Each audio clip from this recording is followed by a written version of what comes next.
dime on the mission, snap any minute, casually winning. Stop tripping on me, stop dissing on me. Yeah, I got a dream, can't take it from me. My fire's burning, now I'm always learning. Tell me where to go, man, I'm on a journey. Yeah, I can't explain it, I get excited. Keep it 300, King Leonidas.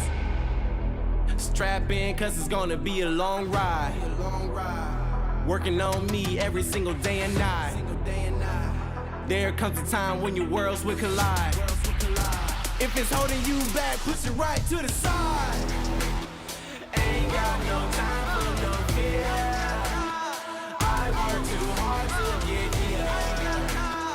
Ain't got no time for no fear. I work too hard to get here.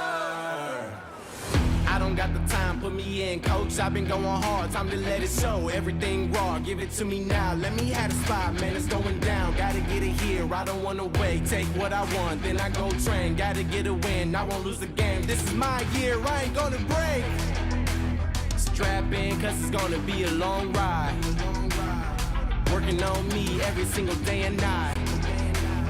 There comes a time when your worlds will collide. If it's holding you back, push it right to the side. On another level, I will never settle. Mind over matter, get the gold medal. On another level, I will never settle. Mind over matter, get the gold medal. Ain't got no time for no fear. I work too hard to get here. Ain't got no time for no fear. I work too hard to get here. On another level, I will never settle. Mind over matter, get the gold medal. On another level, I will never settle. Mind over matter, get the gold medal. On another level, I will never settle. Mind over matter, get the gold medal. On another level, I will never settle. Mind over matter, get the gold medal.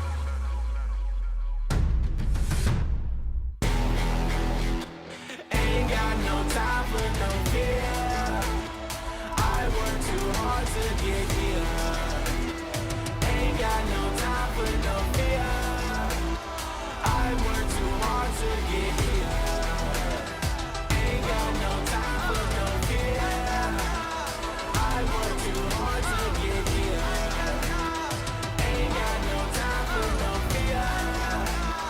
I work too hard to get here.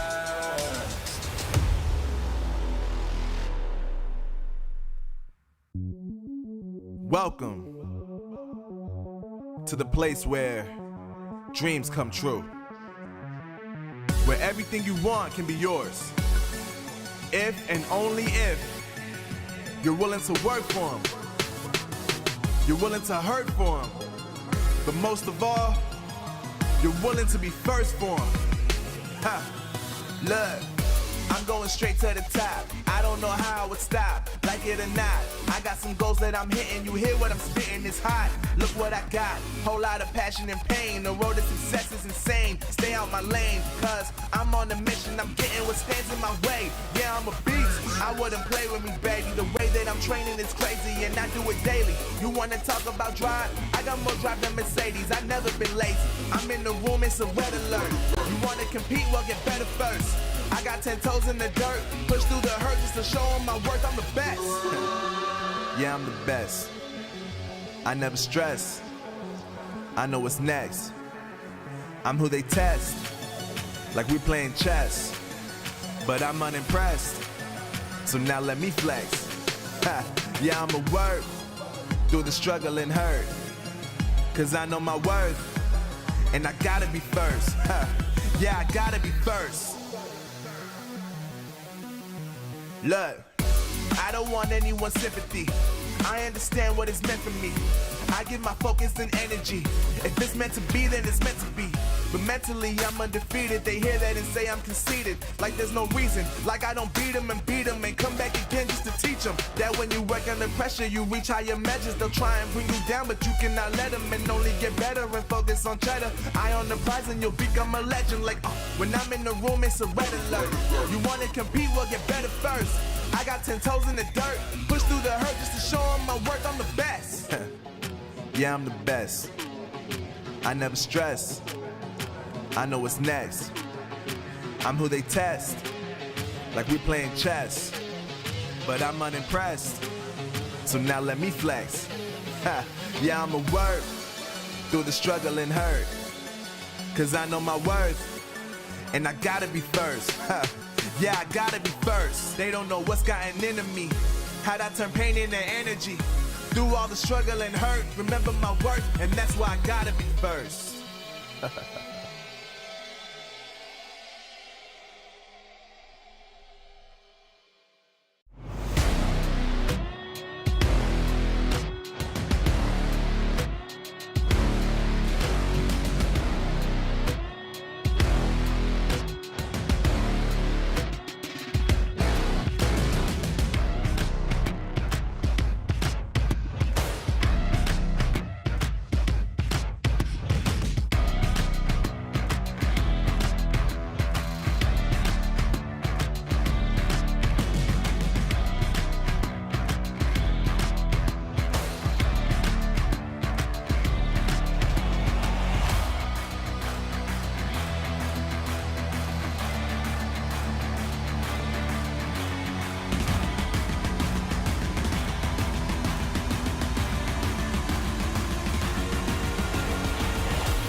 it. I'm on the mission, snap any minute, casually winning. Stop tripping on me, stop dissing on me. Yeah, I got a dream, can't take it from me. My fire's burning, I'm always learning. Tell me where to go, man, I'm on a journey. Yeah, I can't explain it, I get excited. Keep it 300, King Leonidas.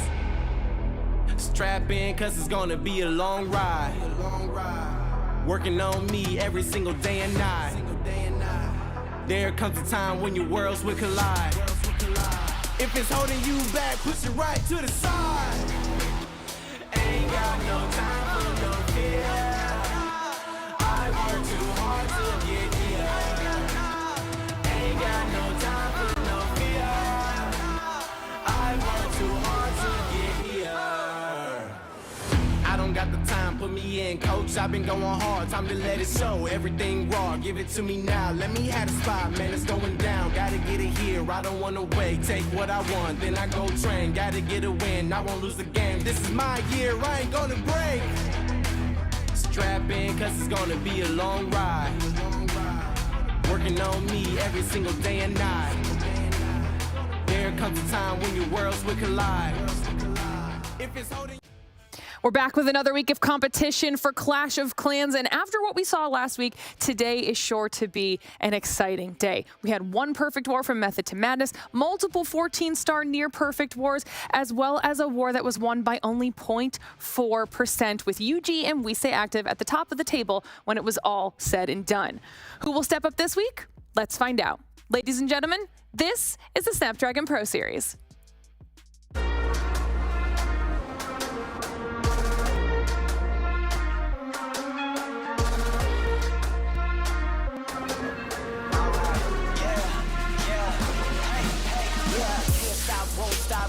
Till a player on top, know it. Rooftop, penthouse, suite. If you really want it, gotta own it. Fight through it, we was at the lowest. Blood, sweat, tears, the components. Riding all year, now's the moment. We are not friends, we are opponents. Yeah, I'm coming for mine. Yeah, I'm making a play, the game on the line. Yeah, I've been on the grind. Yeah, I jump in the spot, I made it my 10. Yeah, look in the sky. Yeah, the stars align, no shade to shine. Can't stop it already. Emotional work and devotion. We put in this time. Look,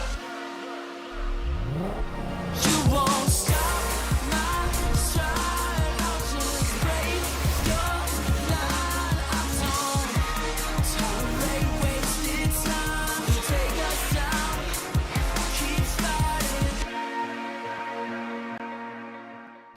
Hello everyone and welcome to the Snapdragon Pro Series, where today is day 2 of our challenge season for Clash of Clans, which means when we are done with today, we'll be at the 50% mark for this entire challenge season. So today is going to be an exciting day for sure. My name is Glitter Explosion and I'm your host for the entire season. And you know I can't do it alone. We had to bring him back again for week number 2. We've got Kala and we've got Bash ready to dive into all of the action here today. Might seem a little bit different. Kala's with me here in studio. Bash decided to take a little bit of a snow day, so we're going to have to razz him for that. But Kala, how are you feeling today? I'm feeling great, although I'm a bit sad about Bash not being here, but for sure we will present you, as always, the highlights here for this day 2 here. 4 matches are wrote up, are queued up, and I'm ready to go. Bash, are you enjoying your day off? Unfortunately, my flight got canceled, so I'm not there with you guys, but hopefully everything will be good and I'll be back in studio next week. But nonetheless, we got some great Clash of Clans action, and I'm looking forward to the show today. Yeah, it's going to be great regardless. We will get Bash here as well. He can't escape us forever. But if you're just joining us and you missed last week, you can go back and check the VOD, or you can check out all of our social media platforms. Okay, we've got X, Insta, and Facebook, where all of the updates from this challenge season will be getting posted regularly, so you don't miss a single second of what's going on. Or you can join our Discord, discord.gg/Snapdragon Pro Series, to join our community, talk all things Clash of Clans, continue getting all of those updates, maybe make some friends along the way, or learn some really cool strategies from any of our pros that are here throughout the season. Okay, now I've talked about what you have to do in order to get all of your updates, but if you are new here and today is the first time you're joining and you don't know how the challenge season works, well, we have a video explaining it all for you, so let's check it out. Welcome to the 4th season of the Snapdragon Pro Series, where the best Clash of Clans teams in the world will battle it out with their respective regions to find out who is the best. Let's see how it all works. There are 4 phases: the open ladder, the open finals, the challenge, and the challenge finals. In the first phase of the tournament, the open ladder, anyone and everyone can sign up with their squad to compete.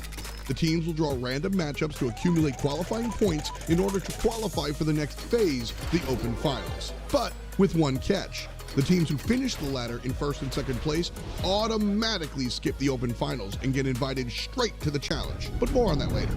The next 16 teams, ranked 3 through 18, will be invited to a grueling double elimination bracket where the top 6 will advance to the toughest phase yet, the challenge. These best teams from their regions will compete in a round-robin format, where every team will play a single war versus every other team.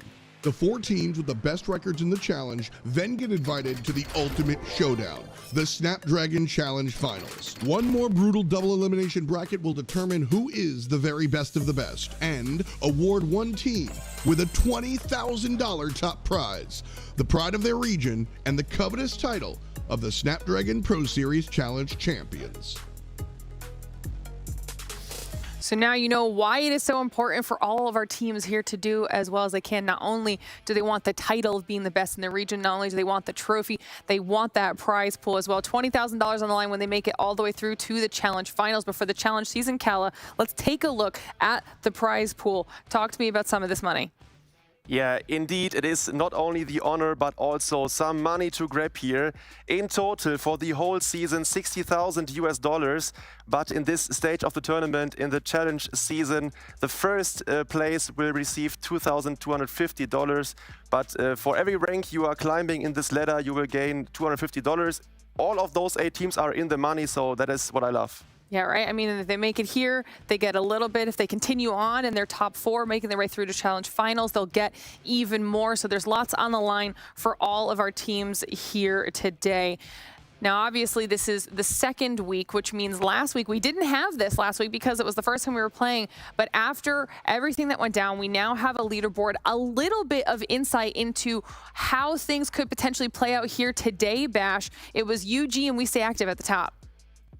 I think some could say We Stay Active is a little bit of a surprise, but if you look at their roster, they're well seasoned. UG, no surprise up there at top. And our former champions, last season champion, SE Esports, still undefeated at 1-0, along with Underworld X. A big surprise here is Synchronic sitting down there at 0-2. They got 2 matches today. They need to bounce back in a big way.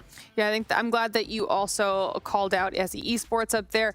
With only 1 week being played, everyone still hasn't. Some of these teams haven't played 2 matches, so SE Esports also won their war, but have more in store to get on the board here today. So it'll be exciting to see what happens to the leaderboard, where the ranks are kind of shaken up after we are able to make our way continuing through the competition. As for today, let's talk about it. What do we have on the schedule? Who will we be keeping our eyes on?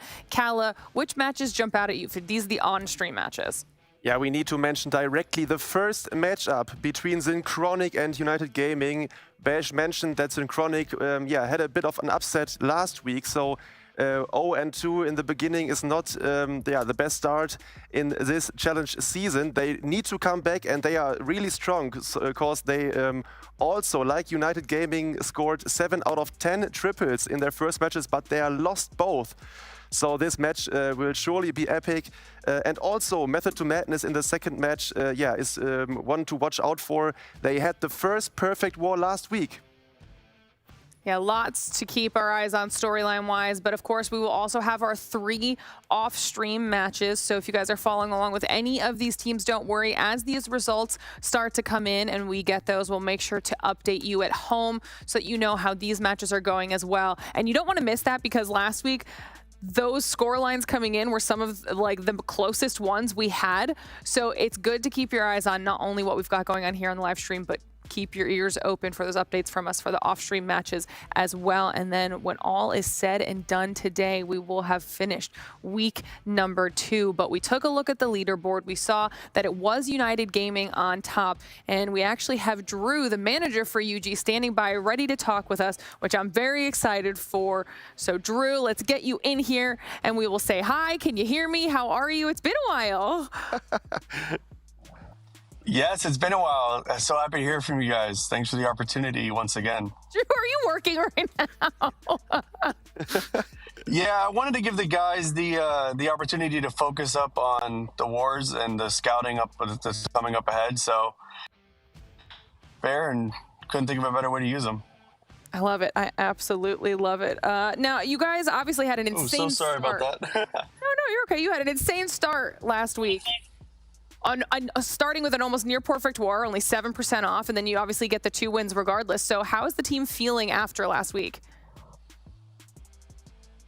Yeah, so the morale is definitely high.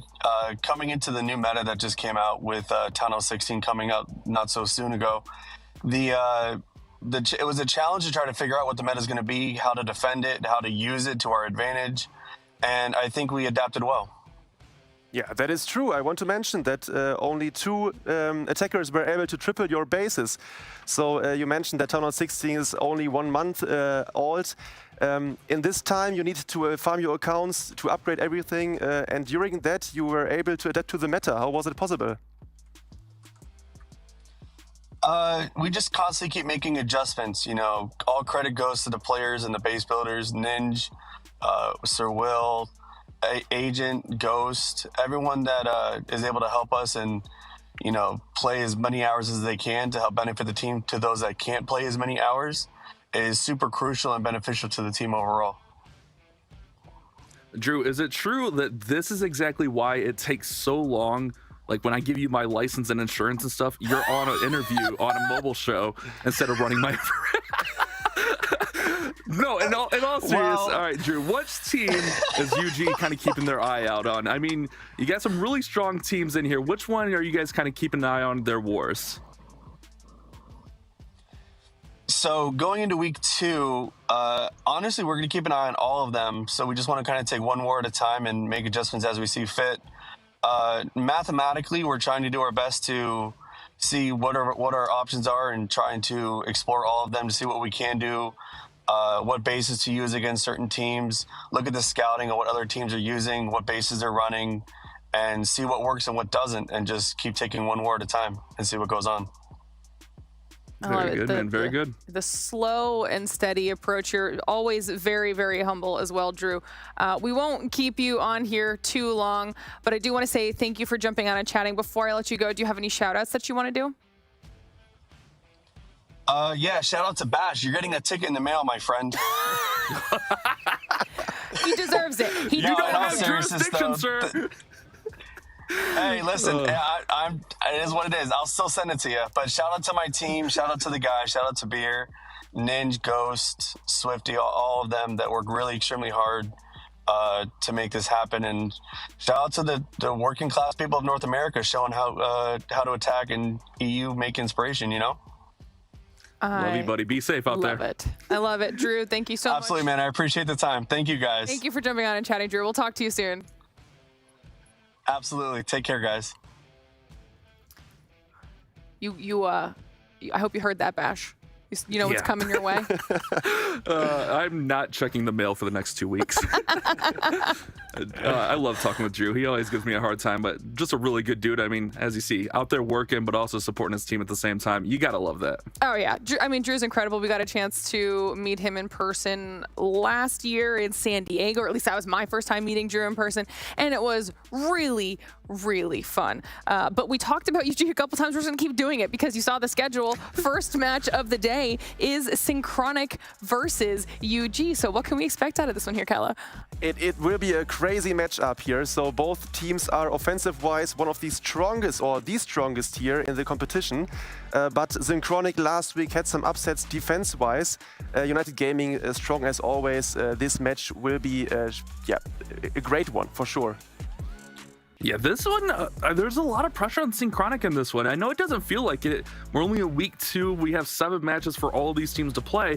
But with you being 0-2 and facing one of the tougher teams, when we come getting into late in week 3, week 4, those tiebreakers may matter. So let's take a look at their roster. Soham, Juanjo Fernandez, Marcelo, Black Powerade, Halo Blade, and Rainberry. This team has tons and tons of talent. Just kind of caught a little bit of a bad break. They're playing a lot of tough teams, but they're kind of getting that out of the way early. But on the other side, this UG team, They are stacked. Nick, Agent, Goreticus, Ghost, Ninch, Rigo, Taurus, some of the best base builders on the team, some of the best attackers in all of NA.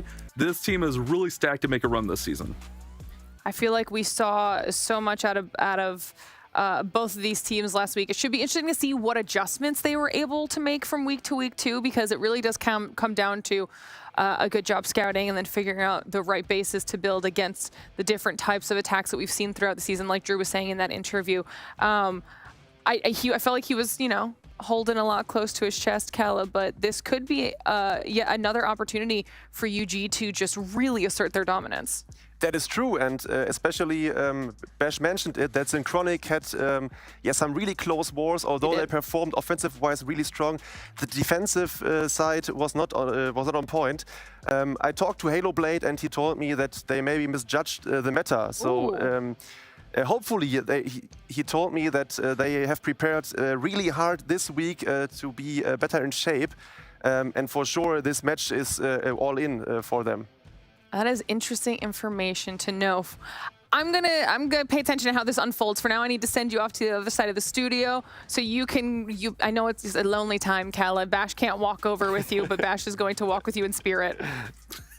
Hopefully Bash is here. Where's Bash? Let me find him. Yeah. Oh, there Hopefully he is. Next week. Next to me, Bash. We are buddy. back in action here at the studio desk, caster desk, for match number 1, Synchronic against UG. And let's do some predictions. Prediction-wise, I want to see Synchronic respond here. I feel like after last week, they did put up that 14-star war where they lost by, 4 buildings or something like that. It was a really close war in one of the off-stream matches. But I think they have to come out strong against UG. We saw them in their last match of the week last week, where they didn't put up a huge number. So it's not like UG is unbeatable, but you have to bring your A game. That is for sure. I would suggest that they will have a 13-13 win for Synchronic on percentage. And again, like last week, Soham, the team captain of Synchronic, is the first hitter here in this matchup, luring the clan castle troops out. Some archers, or many archers, in combination with 2 super minions, are lured to the 12 o'clock corner. Zap and bats on this one. So notice he doesn't have any freeze spells. So with these bats, you got to be aware of any splash damage, whether it be multi-target archer towers, the multi-target archer tower will do some damage, but the multi-target infernos, the scatter shots, and the wizard towers, those are going to be your main threats to the bat spells. So he's going to probably look to take most of that out with the entry with the Root Riders and the Electro Titan. Let's go ahead and zap the multi there. Ooh, okay, so he's going to zap that multi on the bottom. And look at this, Kelly. There's really nothing to stop these bats from clearing out most of these defenses on that right side. And that is what I love. That base identification is outstanding to me here. Soham with some nice mix-up. He saw that the multi is the only splash damage defense building here in the 3 o'clock corner, so he's making use of it. He will get at least also one of those ground bows. Now, the Warden with the Root Rider push is coming in. Ability got popped here to bring this the siege machine next to the town hall to release those Yetis, and the town hall got taken down. The Queen and the King are making their way through the base. 1 minute 30 left and not that much left standing here, Bash. Wow, those bats got insane value, Kelly. That was crazy, man. Now the Roots, they're so beefy and tanky, they're just going to sweep on through here. This is what I love about Synchronic, but really, Soham, he sees, you called it, the base identification. He sees things that a lot of other NA players don't see. That was crazy value out of those bat spells. He got both the ricochet cannons down, got one of those ground bows down, and it's a clean triple. Look at how many troops are still standing. This is what you got to do against UG. Bring some creative stuff, bring some off-meta stuff. Yeah, we do have the Roots in there in the zap, but those bats getting both ricochet cannons out is crazy. Yeah, and look at that. The ward ability with the blimp for the town hall was perfectly timed, not only for the blimp, but also to take down those enemy heroes here, the enemy king and the enemy queen, and to tank for those troops here. Great plan. Nice execution by Soham, and that is what Synchronic needs. So directly in the first hit, an overwhelming 3-star. Well done, Soham. Yeah, I like that. That was a fun one. I was wondering what he was going to do with the bats. I mean, I was looking here. I was third person viewing, and I didn't even see all of that bat value. So crazy plan. But also, like, think about that. That's the first attack of the war. So he had 8 minutes to plan, come up with that, throw that at the base. Being able to do that quickly is crazy. Now it puts a little bit of that pressure on UG. We know they can handle it, but when you put them up against the wall, maybe that forces a mistake in them. Yeah, that could be possible. And last week we saw that UG was a bit struggling, not struggling, but they had 2 fails against anti-3-star bases against Push Canada. So maybe Synchronic saw that and have prepared on their side some anti-3-star bases to stop UG. So we saw that that UG used some old strategies like the Zap Lalo or Hero Dive Lalo attacks, and they failed on those anti-3-star bases. So maybe that could be an option which Synchronic has prepared for today. Let's see. The first base is an anti-2-star base. Okay. That was not what I expected, but yeah, Ghost is in for United Gaming. The first attack for this team. We see again, like in the first hit by Soham, the giant gauntlet here with the King, and I think the Rage Gem with the Warden. Let's see, or the Eternal Tome, the Heal Tome. Yeah, the Heal Tome. Healing Tome. Yeah, Healing Tome with the Warden. So he's doing a Queen walk into, those Root Riders.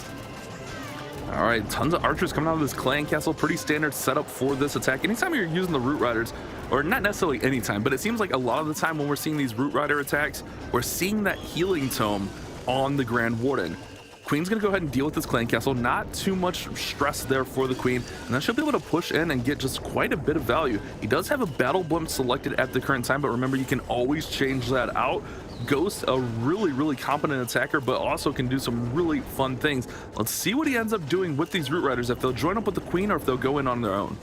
Yeah, the Queen is going in, so I think that it was intended here. Now he's helping out the Queen with a Headhunter to kill the enemy King, and there we go. The King in combination with the Root Riders. That is to make usage of the giant gauntlet bug here. So he will use the Warden Eternal Tome first, and then the King in the ability will be invincible for the ability duration.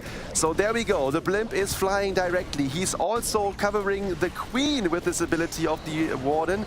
It's looking really great here. The blimp opens up nearby the Town Hall, and the Town Hall gets taken out within seconds here, Bash. Yeah, no issues there. Very clean use of that Warden ability. But check this out. The healers are back on. I was going to say the healers swap over to the Yetis for a split second.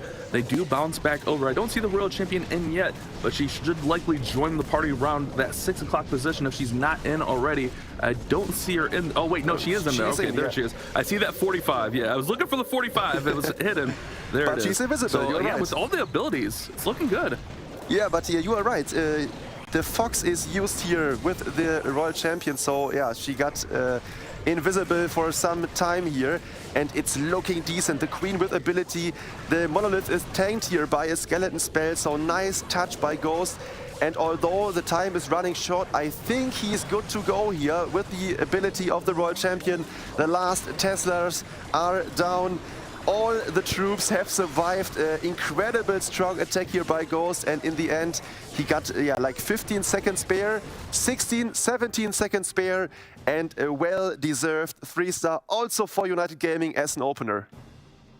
Very clean attack for Ghost. A beautiful plan. Well executed with that Queen charge. Even that funnel over there on the right-hand side, so that everything pushed the way he wanted to. Just a really well executed attack. So some really good stuff for both these squads on the first couple of attacks. Now, the question's going to be, who's going to make that first mistake?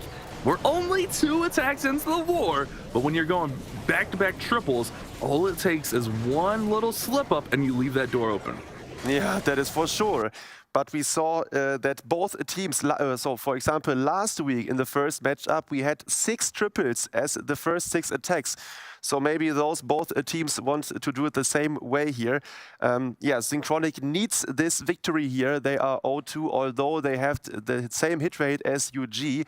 Incredible. But yeah, United Gaming had the better defense last week. At the moment, Soham, like last week, is consistent tripling. So we need to watch out who is next up. Yeah, that's a big thing. It is a 5-player war. You have to have all 5 people show up, and you mentioned it. They have the same hit rate as UG. They just really, in that 14-14 war, got unlucky, and then that war earlier in the day just kind of didn't have it. It happens, man. It happens. That's what I love about Clash of Clans Esports. Anything can happen. And speaking of anything happening, Marcelo is in next. But it looks like a pretty standard composition here. A pretty standard queen charge into Root Riders. This seems to be a favorite attack of a lot of these players and a lot of these teams thus far. Yes, and like we saw before, there is another time a lurable CC, and yeah, Marcelo is taking advantage of that. Hopefully the queen can figure out. No, he used the ability of the queen early in this hit here. He allured most of the archers over to the 9 o'clock side. Now the queen will take care of those archers, but it's time consuming. Meanwhile, he's funneling at the 10 o'clock side with the baby dragon. So I think we see this queen charge root rider attack really often in that meta right now. And Marcelo did 3-star with this and their other broadcasted war last week against SE Esports, another one of the top teams in our region. So Marcelo knows exactly what he's doing with this one. Using those balloons out in front, we call those cocoa loons, where they're going to try to catch any seeking air mines, and then they'll fall down like coconuts falling out of the tree. Doesn't put in that Apprentice Warden to buff up that queen just a little bit also. So a lot of times you see that Apprentice Warden going in to replace the aura for the Warden, the life aura, or the life gem rather, but the Apprentice Warden to help the queen alleviate some of the pressure of these ricochet cannons. Oh, the queen she died. Went down. She went down. That was too much. The rage tower got activated, and with the scatter shot, the queen died in ability. That is hard here for Marcelo and Synchronic. But let's focus here on the Root Rider part. Nice Water Turtle Tome here. The blimp is flying next, nearby the town hall. The released Yetis are taking out the town hall, so there are some nice. ice golems left in the CC, and it's not looking that good here, because this compartment where the queen was supposed to charge in is left standing. Those ricochet cannons are so nasty. I think that's one of the things people are kind of still getting a feel for right now. The ricochet cannons versus a queen charge, they are very tough. They deal out so much damage, and not to mention they have that ricochet damage. So if you do throw in an Apprentice Warden or have that unicorn in there, likely they're going to get taken out, especially with 2 ricochet cannons bouncing off of the queen and hitting that second target. So having the unicorn or the Apprentice Warden in there isn't necessarily the best play. He does still have a couple roots here. Uses the freeze on the enemy queen. World Champion is trying to get through the queen. She does just that. King is up to full health, but there's a lot of base. I think that middle compartment is going to stop this one for a defense for Nick. Yeah, and that is unfortunate, because Marcelo tried to lure the CC out early, so he can kill it with the queen outside of the base. But the defender put in 20 archers, and it takes some time until all of those 20 archers are outside. So he was not able to lure those ice golems. And meanwhile, he was not paying attention to his queen and used the ability of the queen really early. And in the end, yeah, the raged up ricochet cannons and the scatter shot took down his queen. So that was really unfortunate. Here we see he dropped, although he dropped a rage and the invis a bit too late. The queen died, and this was, yeah, the end for this triple attempt. Did he have wall breakers to even get in there? I mean, that's tough. That's tough. It's just such a tough area to charge into with the queen. I like the plan. If he was able to get the queen in there, it could have been good, but maybe he had to use a little bit more spell support. Maybe use a little bit of those freezes to freeze up that rage tower before it went off, freeze up one of the ricochet cannons and one of the scatter shots. I know it's a heavy commitment, but obviously the queen couldn't handle that. So yeah, again, easy for me to say that watching, but just observations I'm making there. But I talked about it earlier. All it takes is one mistake, and that's our first slip up of the war. Now, can Nick take advantage? That's the question. We saw Nick kind of fall behind a little bit with a Lalo attack, but it looks like he's going back to the roots. So far, we're seeing nothing but roots in this war. Yeah, unlikely that Nick is also relying on those root riders. This time we saw not only 6 root riders, but Nick brought 7 of those, so he's going all in here. Starting things off here with the Warden Walk and the Flame Flinger, but he's going in directly after a short funnel with those zap spells. directly in with those Root Riders. The Rage Jam is helping to speed things up here. King for the outside funnel at 4 o'clock here. We see nearby the Eagle Artillery. There are some Teslas. The single IT is tanked by some skeletons, and it's looking decent. All right, here we go. Clan Castle troops are coming out. We got, it looks like an Electro Titan with a Witch in that Clan Castle, which will slow things up just a little bit. But I think he had an Electro Titan of his own in there. If she's still up, I can't tell. But he does have to get to this town hall. He's got to push everything inside. He has that flame flinger on the right side, so he doesn't have the battle blip like we've seen in a lot of these other attacks. But the Root Rider opens up, so now the Queen has access to the town hall. And if he can keep everything moving through here, he's still got spell support and the World Champion coming in. I like his chances here. It's just a little bit of base on the back end, but Nick's headed towards a 3-star. It's looking great here for Nick. Also, the Queen's still got her ability. A big push of those Root Riders in combination with the King is going now for Enemy King and the Monolith. Together with a skeleton spell here, he's taking down the last remaining defense buildings. And yeah, like I mentioned, he's directly started after a short Warden walk here with this push. And yeah, look at the time which is left. 1 minute 10 seconds, and almost 85% of the base are down.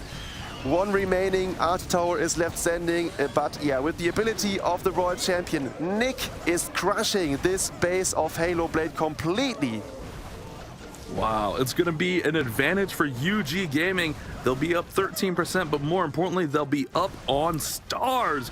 Beautiful attack from Nick, and it looks like these Root Riders, we saw Nick going back old school with the Lalo, but going back to the Root Riders paying off. UG is up 6 stars to 5. Synchronic going to be behind the 8 ball moving forward. Yeah, but look at that here. He's overwhelming the core of the base with 7 Root Riders. Nothing was able to stop him. He had the Queen ability still intact here nearby the Town Hall, so no, the Town Hall kill was secured at all time here during this hit. King in combination with the Royal Champion, yeah, took down the outside scatter shot. So great job here by Nick, and yeah, this is what they need. A very nice attack. Now they got the advantage. Now Synchronic, they're behind a little bit, but all it takes is one defense and you keep tripling and you're right back in this war. You got some of the best attackers in all of NA on this UG squad, so it's tough to get that defense, but we saw it last week. It's possible. It's not like it's a task that can't be done because we saw it last week, but now we need to see Synchronic get that defense. But first off, they're going to have to get a triple on this next attack. Yeah, for sure. And last week we had 7 matches. So in total in this challenge season, 28 matches are played. So we are not even in the middle of the streak here. So everything can happen. But Synchronic, after losing 2 wars in the first 2 matches, yeah, they need to step up their game. And they are trying. So yeah, they are behind on stars and percentage, but only 2 attacks happen for each team. So the next attacker surely is in for glory here, and it is Juancho for Synchronic, using also the Queen Charge Root Rider in combination with the Flame Flinger at 12. I'm a little bit worried about this one. We see Juanjo normally using some sort of dragon attack. I don't know that I've really ever seen, I'm trying to think, maybe one time I've seen Juanjo use a Queen Charge. So this will be interesting. Let's see. Well, I guess it's not even a Queen Charge. It's a Warden Walk, but still a little bit out of his comfort zone here, as he normally runs in some sort of dragons, whether it's Super Dragons, Regular Dragons, Hydra, some kind of dragon attack. But here we go. Warden is setting up the pathing. Does have the Walrus on the Warden, which is out in front tanking, but also dropping in those Frosties. And here come all of the Roots. That'll pull the Warden over, pull the Queen in, and he's got a nice little funnel set up on the top side. Everything's going to go right up the middle of this base and through the Town Hall. It's going to be a tough task, because look how stacked that Town Hall compartment is, but he's got enough tanks in there. Yeah, especially those poison towers are really dangerous here. They can slow them down hugely, or huge. And the CC troops are not lured yet. Oh, we see some super loons coming out and some ice golems. They will also slow down this push here in the core of the base. The Root Riders are going strong, especially in combination with the Rage Gem of the Warden. They are speed up, but you see they are losing health that quickly here. The ability of the Warden got used here. The King is nearby the Town Hall. The Town Hall is taken out here. The Flame Flinger comes in from 12 in combination with the Royal Champion. So now it's all about if the last remaining buildings here surrounding the core are able to hold this attack off here. It's going to be a tough task, though. Royal Champion is in there working, but look at all these key defenses around the outside. Get the Expo in there, got the Royal Champion to defend. Oh man, this is going to be a tall task. Royal Champion still has ability. Queen still has healers. There is a dragon on the clan, because see, I knew Wanho would have a dragon for us somewhere in there. It is a super dragon, and if he can get that air defense out, I guess the super dragon will be more on cleanup. But with the Fox on that Royal Champion can maybe sneak out and get the rest of these defenses on the backside. There's no real major crazy defenses over there. I think he's got enough to get the defenses down, but does he have enough time? Time's the issue with 30 seconds remaining. Yeah, that is true, but I think if the Royal Champion will continue to the last Wizard Tower, she can clear the gold storage, hopefully, and those wizards at 12. Oh, he used the ability really early. Okay, hopefully now the Royal Champion is not going for the right direction. I think he should have waited with the ability a bit longer so that the Royal Champion... but I don't know exactly if this would have been enough here, although the World Champion would take down the last gold storage there. Maybe not, maybe not. Such a close attack here in the end, but it is not a triple. 97% 2-star for Juancho. Man, I think you're right. I called that good ability, but you're right. If the RC goes just a little bit more up towards that final, what was it, Wizard Tower and Cannon, she's in position to take out that storage. So if he waited just a quick moment on the Royal Champion to throw her ability, she could have been closer for cleanup, because essentially the Phoenix and the Super Dragon weren't able to clean up anything because the Royal Champion was taking them out. It would have been close still, but I think it may have gave him a better chance to get the 3-star. It's a 97%, but ultimately this leaves the door open even more for UG. It's going to be tough to come back from that mistake there. Yeah, and especially we need to point out, we saw before the usage of the Rage Tower, which is always useful. But in this case here with the Ring Base, the Poison Tower slowed him down that much that he was not able to clear the base in time here. But now, a new phase here, not in day 1, but now on day 2, lineup for United Gaming is Rigo Torres. And he is coming in with the Laloon in combination with some lightning spells here and a hero dive from 12. All right, here we go. Rigo Torres, one of the best Lalo players in all of NA. I'm kind of surprised we don't see a Queen Charge with this. He's really, really fluent with the Queen Charge, but it's going to be more of a hero dive to set up the entry on this. Queen's going to go ahead and work over there, and there's really not too much threat to her. She's going to go ahead and get through the Archer Tower, get through the defense over there. Look at this. King's going to go in and grab Town Hall by itself. Really, really nice hero dive. Now this sets up the Lalo really nicely. The Queen will go ahead and be able to deal with that Royal Champion. He does pull the Clan Castle out. This is a great opening.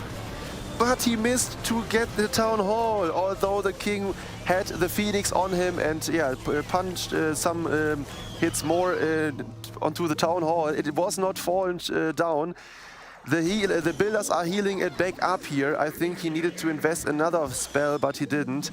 So now the Town Hall is left standing, and that is a possible fail here for United Gaming. So he needs to react here by sending the blimp for the Town Hall, and I think that was not intended here by Rigo Torres. The Royal Champion comes in to take down the scatter shot, and there starts the Lalo. Oh man, that's a tough break, but this could be the opening that Synchronic needs. Rigo Torres, a small little falter there. It's going to be a tough Lalo through the backside. We get the multi-target Inferno in there. But look at all the bows. All the Expos are on ground mode, but there is that multi-arch tower on the right-hand side. But there's a ton of balloons. I think he had 27 total balloons on this.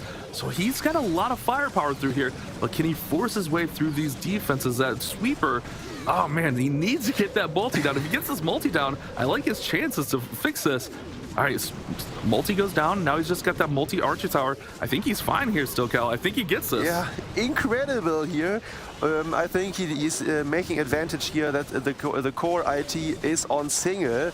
So I think multi-inferno would have hurt him a bit more. And in the end, yeah, all the ground bows, all the X-bows were on ground, so that helped also a lot. Now, with the last free spell, to freeze this multi-arch tower. He is able to triple this out. Crazy, crazy stuff by Rigo Torres. GG. Wow, another 3-star, 3 in a row, taking them to 9 stars. Synchronic falls even further behind.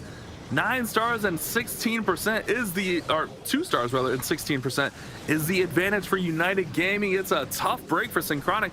That one looked like it was in a little bit of trouble, but Rigo reacts properly, and there weren't really many air targeting defenses there. Look at that.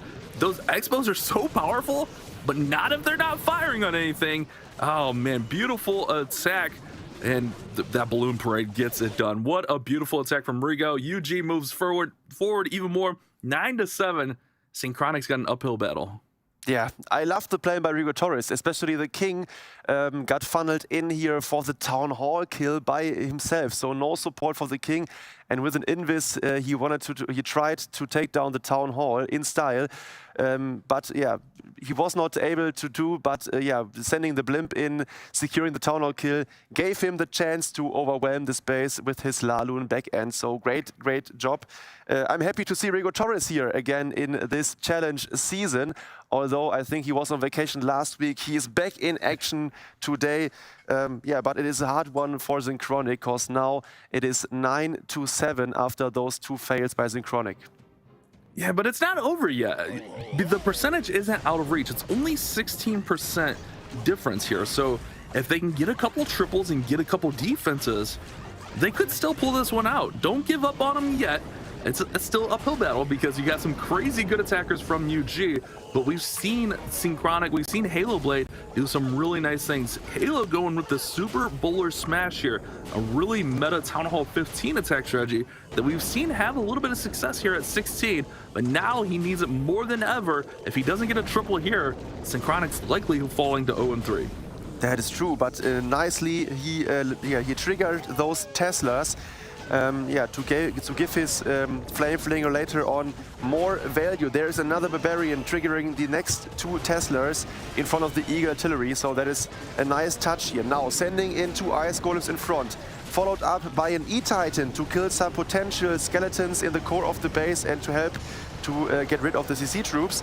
And now this Super Bowler Smash is continuing directly into the base. Nice jump there, not directly centered, but a bit curving around the town hall. So maybe he wants to avoid this town hall poison. There we go, the CC troops are lured out, some more ice golems here in the mix. Hopefully he can go through without taking that or too much damage here in the core of the base, Bash. Yeah, but those ice golems hold everything up, man. It's so nasty. Now this town hall is going to be dealing some damage. He's going to have to commit another freeze. He does have the warden ability, actually, so the warden ability can be used right there. But he's getting low on spell support. He's still got the monolith, multi-target arch tower, a couple of expos, actually 2 multi-target infernos. I keep saying arch tower. There is a multi-target arch tower in there. But now the Royal Champion's going to join the party, but she's going right into that mono. I don't love that, but she does go invisible. It's a long shot here, Kala, but I think he's got a chance. I don't know on this one.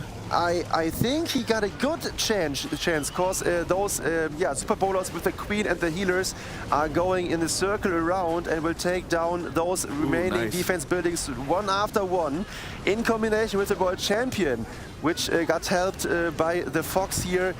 I think, Halo Blade got it if the time is on his side, and I think this is looking good for Halo Blade.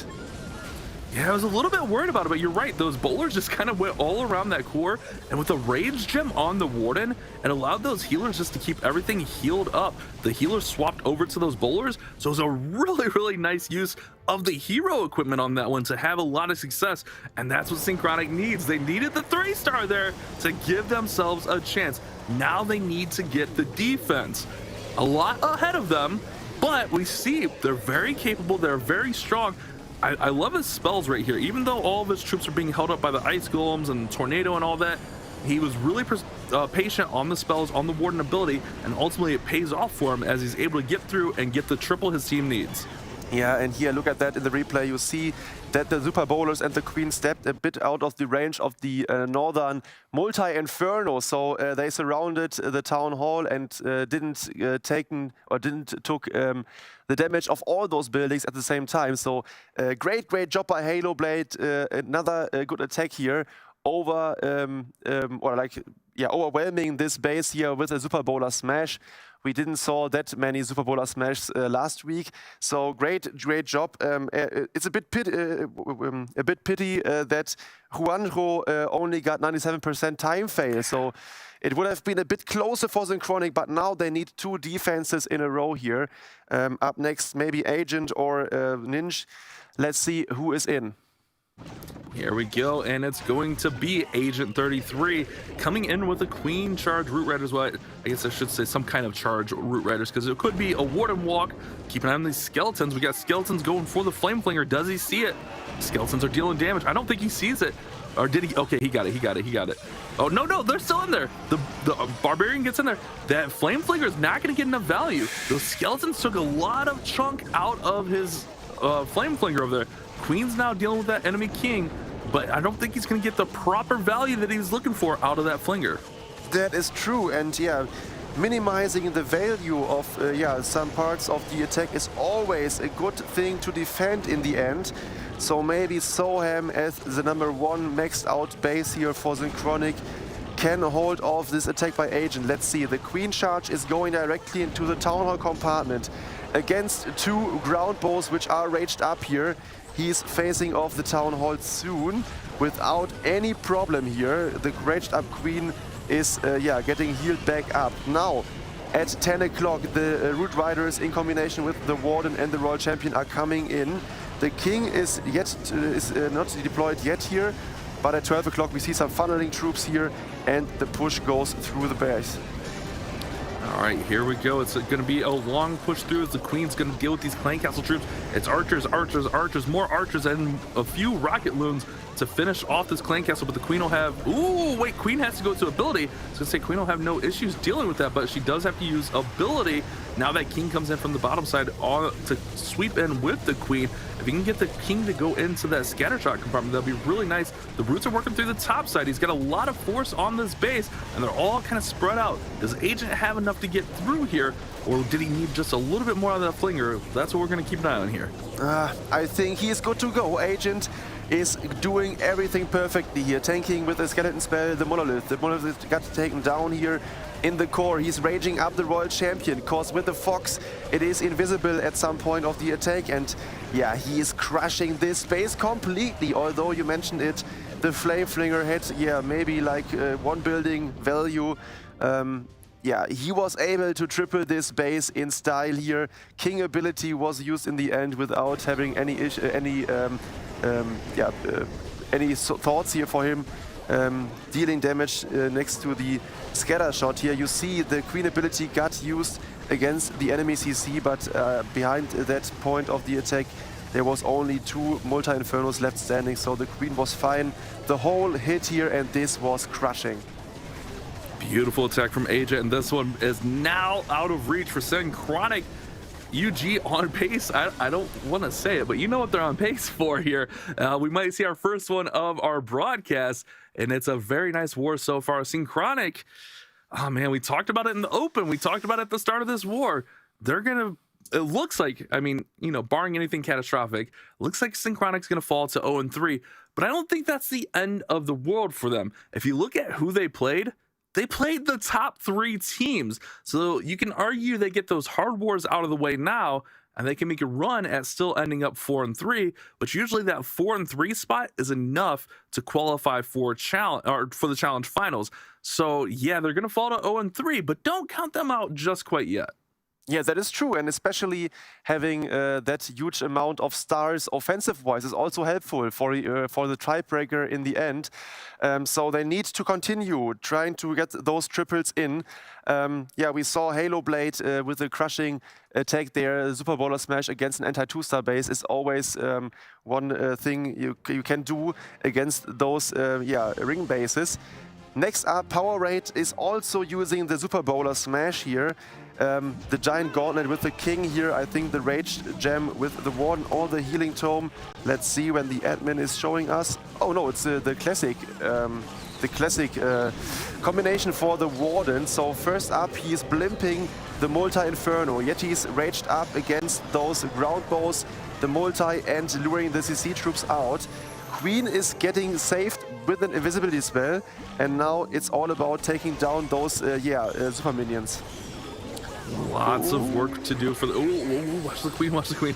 I was going to say lots of work for the Queen to do, but she almost went to ability from the super minions shots there, but she ultimately holds on here. He's going to have to wall breaker everything, and he has the funnel set, so everything's fine there.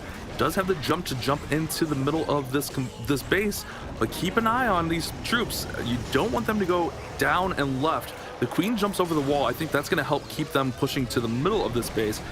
But he still has that little bit of risk that they stay on the bottom side. Looks like the Super Bowlers take the jump. They're into the middle. Does have that Warden ability with that classic setup. So Black Powerade's looking really nice to work through this core. And we saw it on Halo Blade's attack where the Bowler just kind of stood in that core and gutted out the rest of the base. Let's see if he can do the same. Yeah, it's looking decent here. The World Champion is joining the force from 12 o'clock. Let's focus here on the core.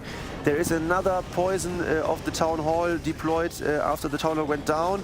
He is distracting the enemy King and the Monolith with his skeleton spell here. The Giant Gauntlet got used, and look at that. How huge is that King in combination with the Queen with ability? I think he's looking strong here. The Royal Champion is facing off the enemy Royal Champion, and I think she will win here this battle with ability. The last remaining defense buildings should be going down shortly. The King with the ability. Oh, there are some outside buildings left standing, Bash. It's tough. Yeah, it's tough. He's got an Archer Tower down there at the bottom. The Royal Champion is pretty healthy and still does have the Spirit Fox there, so she can go invisible still. Just need those invisibilities to kind of line up perfectly. Yeah, Queen takes that jump. Okay, smart. This is looking fine. He's got Unicorn. Ooh, look at that storage up top, though. That storage could be a problem. He's got a few troops up there. I'm just looking all around. Wizard and the Phoenix are going to go up there. I think he's fine. I think he's got this. Yeah. Powerade for Synchronic is getting the last hit, and he is tripling here in style. So, yeah, the Royal Champion surrounded this base from 12 o'clock where he started until 6 o'clock, and she's finishing the last remaining buildings outside. So great job by Powerade. Nice attack. I mean, they could still technically win this if something catastrophic happened on UG's last hit, but we know Ninch, the final attacker, he's so good, man. He's so good. He doesn't make those crazy mistakes. He makes really calculated plays.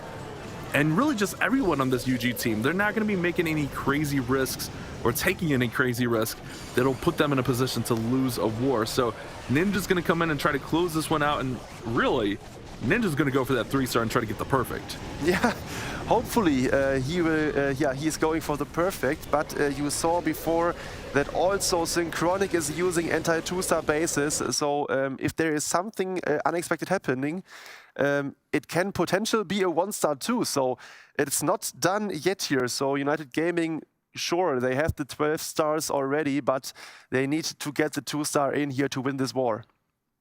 And I'm looking at it. I mean, the percentage, it's not that far apart. It's only 16% difference. So if something did happen to Ninja's attack and it's at 80%, Synchronic could win this. I don't want to jinx it, but this one is technically still alive as we got a Battle Blimp flying in here with, looks like a Super Archer setup here.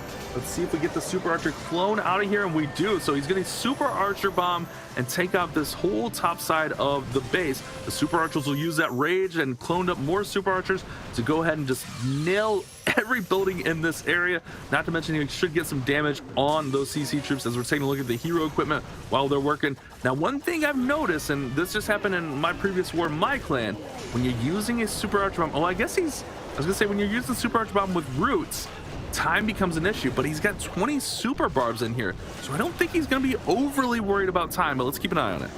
Yes, but he don't have any spell left here for the back of the base, and as you see, the Town Hall compartment is really stacked here. Maybe there are some traps as well. yeah, as some tornado for the as a tornado trap, for example. So now we need to figure out whether those skeletons get taken out here. The queen is following, perfectly. The king is also in the mix here. And now, we see that those root riders open up all the way to the tunnel compartment. And I think it's looking decent so far. With those super barbs, and at the outside, he's really, really strong. All right, here we go into the town hall. That's the nice thing about the root riders. The root riders will open up the pathing for the hero. They'll push right on through there. He still have plenty of super barbarians. The healing tome goes off with that warden ability, which is going to allow pretty much to counter the poison of the town hall. With the healing tome, it lasts for a decent amount of time, provides that healing. Royal Champions from the top side. I think we might have it here, Kyle. I think we might have our first perfect on broadcast. That is epic here. Ninch coming in, and he's showing us why he's one of the best attackers in the game right now. With 3 abilities left here, King, Queen and Royal Champion, he is crushing this maxed out base here completely. Big GG. You guys in the chat can also hype it up for Ninch and United Gaming.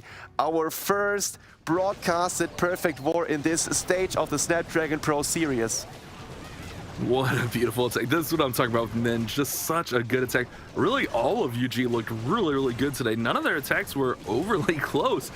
Man, UG is on another level. They're coming for that crown. They're coming for that championship. They look fierce. They're going to move to 3-0 after this war.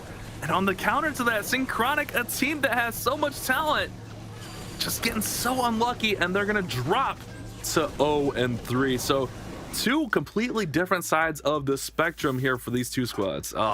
That is epic. So in the first stage of this challenge season, we have already such an upset. Synchronic is a great team. We saw perfectly planned attacks here, well executed, but in the end, United Gaming, the powerhouse here since seasons, is back in the first spot of the ladder.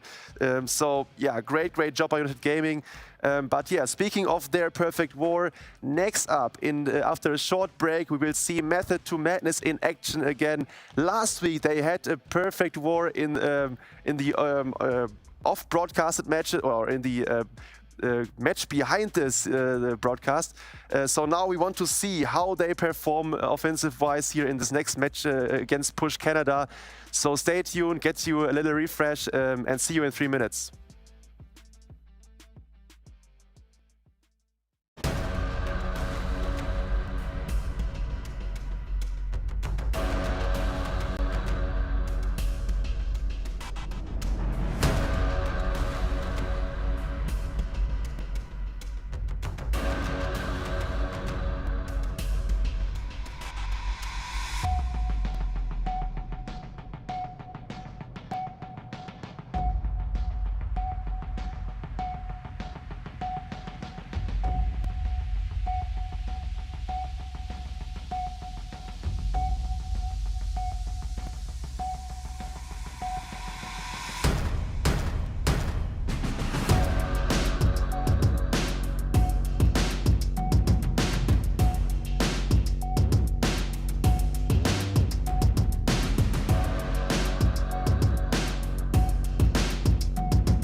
Welcome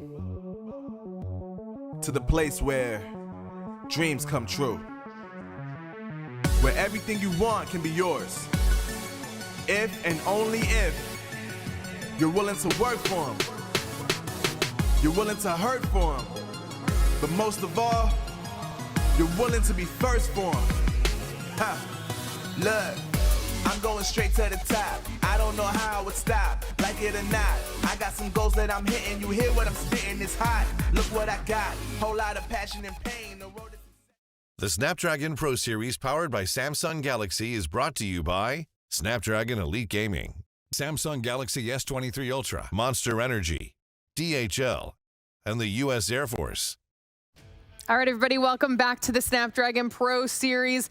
War number 1 is in the books, and it is our first perfect war on broadcast that we've gotten to see out of United Gaming. I mean, you had tried to give a little bit of a prediction, Kelly. You said it's going to be 13-13. You got one of them right, because Synchronic did actually get 13 stars, but UG just looked absolutely unstoppable. Yeah, that was incredible. So the show up of UG, also defense-wise, great stuff here. Again, like last week. But Synchronic, they prepared well for this week. But although they have prepared new bases, tested them, tweaked them, they were not able to defend United Gaming once. So in the end, 15-13. That's a hard one, a tough one for Synchronic. But yeah, they Besh mentioned it. They played the top 3 teams, and yeah, 4 matches are still be played in next week. Yeah, I mean, talk about a rough way to start off the season, Bash. Yeah, I mean, it's really just a heartbreaker for these guys. They lost one war by 4 buildings. Even though that's a perfect, they only missed 16%. Yeah. They had the time fail in there. So it's not like Synchronic's not coming to play.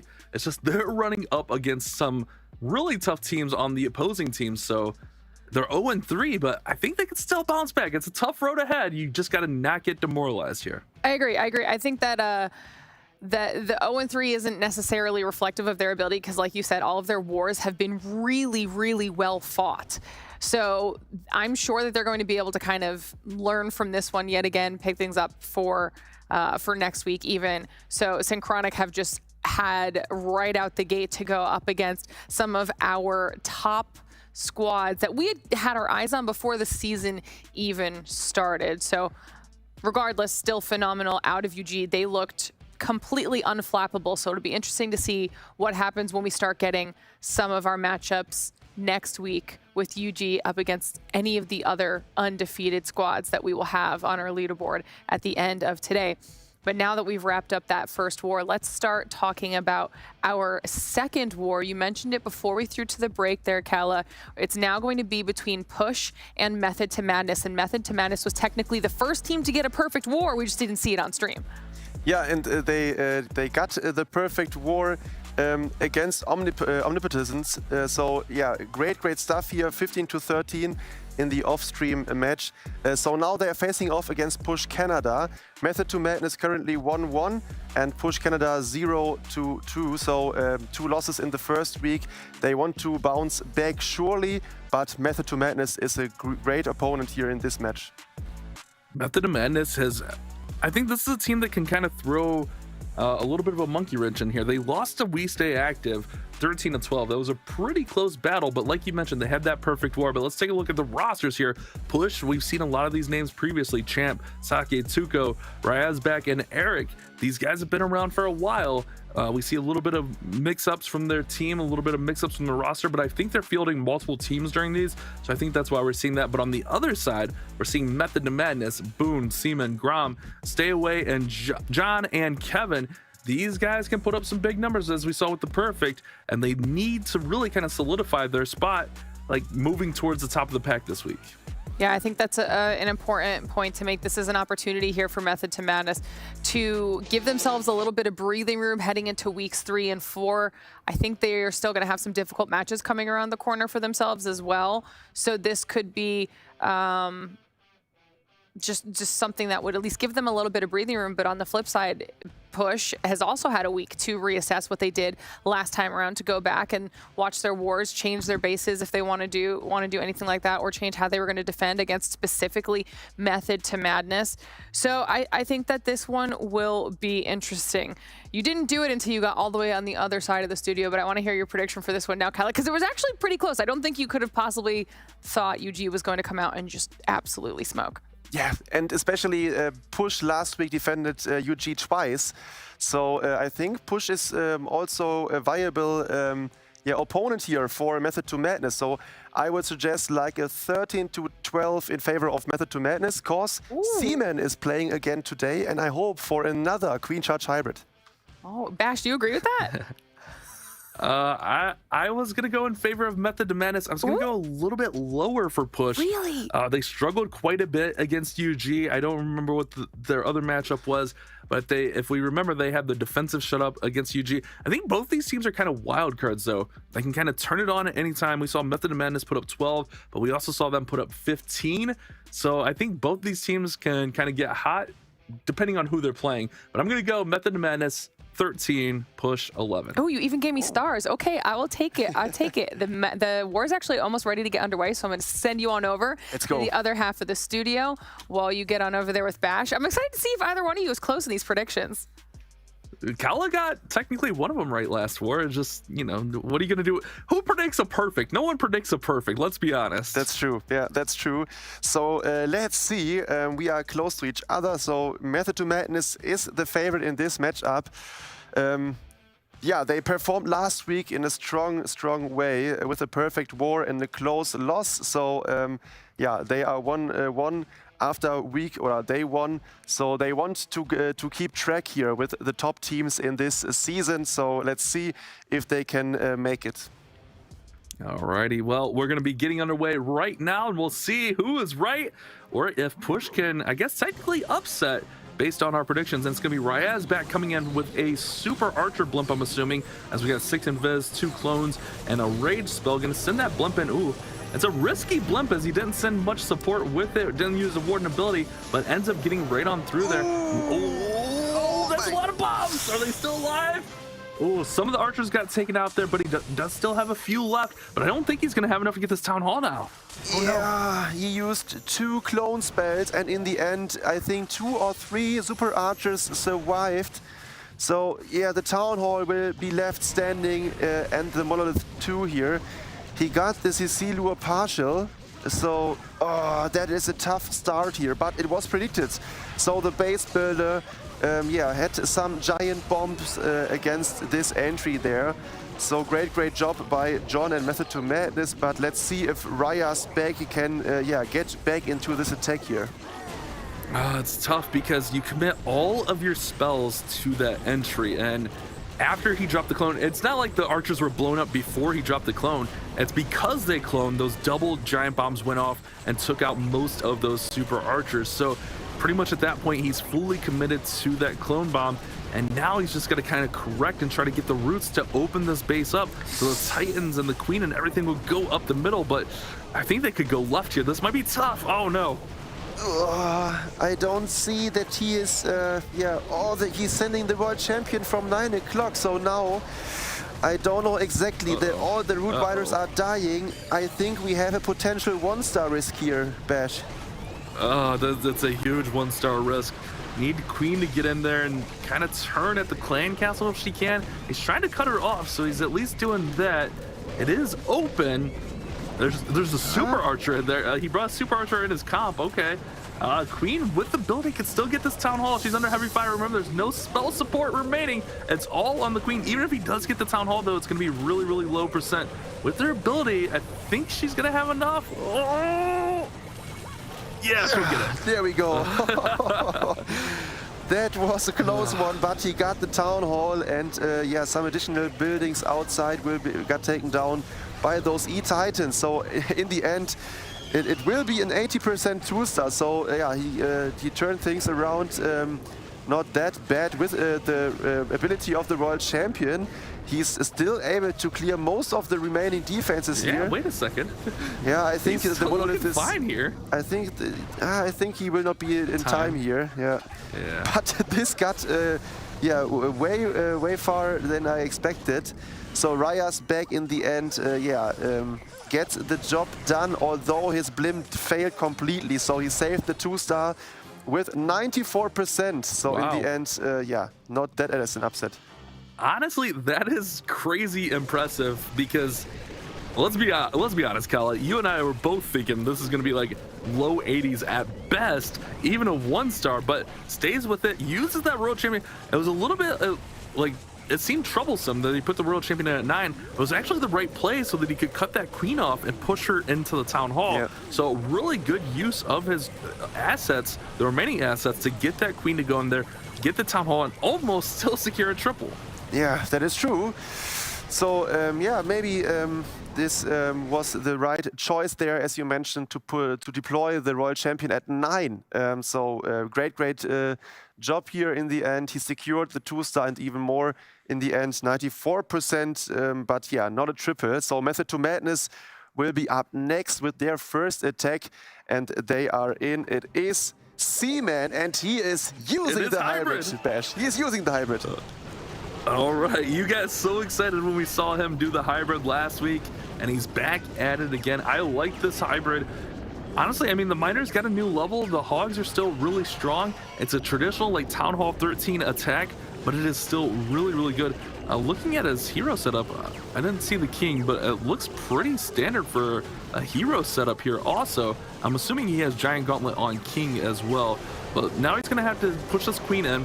Ideally, queen goes in, takes care of this clan castle, takes out the Town Hall, and then really he'll have pathing set if he wants to go in towards the eagle with the hybrid, which I think he will.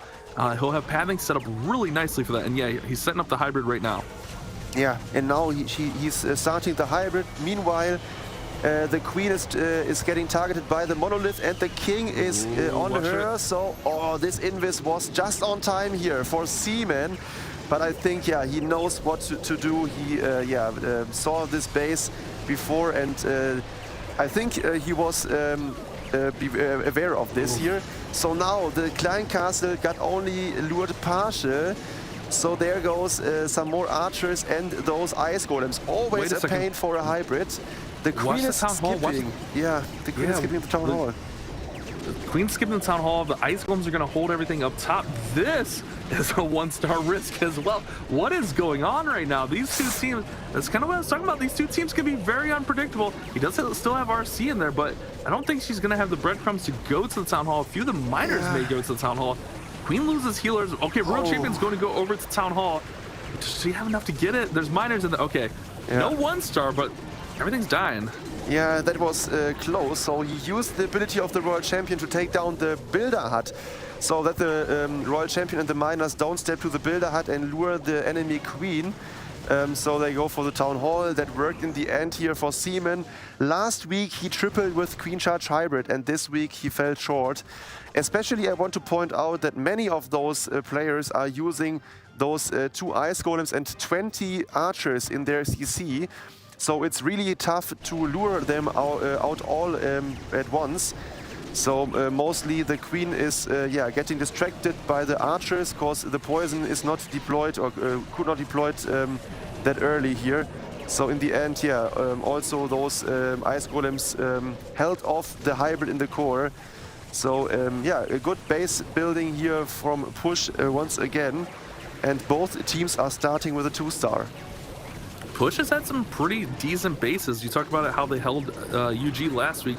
I almost think if Seaman runs his king and like the barracks down at 6 o'clock and runs that hybrid through right there at 5 o'clock, maybe it pushes the queen into that Town Hall. It does leave the eagle up to the end, but it maybe corrects and takes a little bit of that pressure off. It was still a really tough plan in there. Ultimately, we're going to have a 14% advantage for Push now after the first attack. 2 really sketchy attacks. Let's see if these teams can get back on track now. Yeah, that is for sure.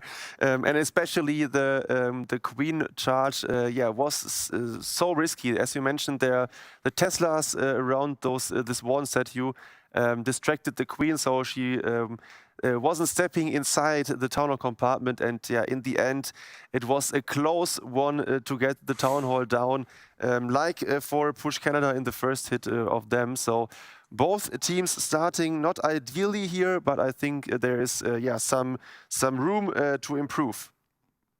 Yeah, I mean, it's still a lot of war left, but it's only 2 attacks in.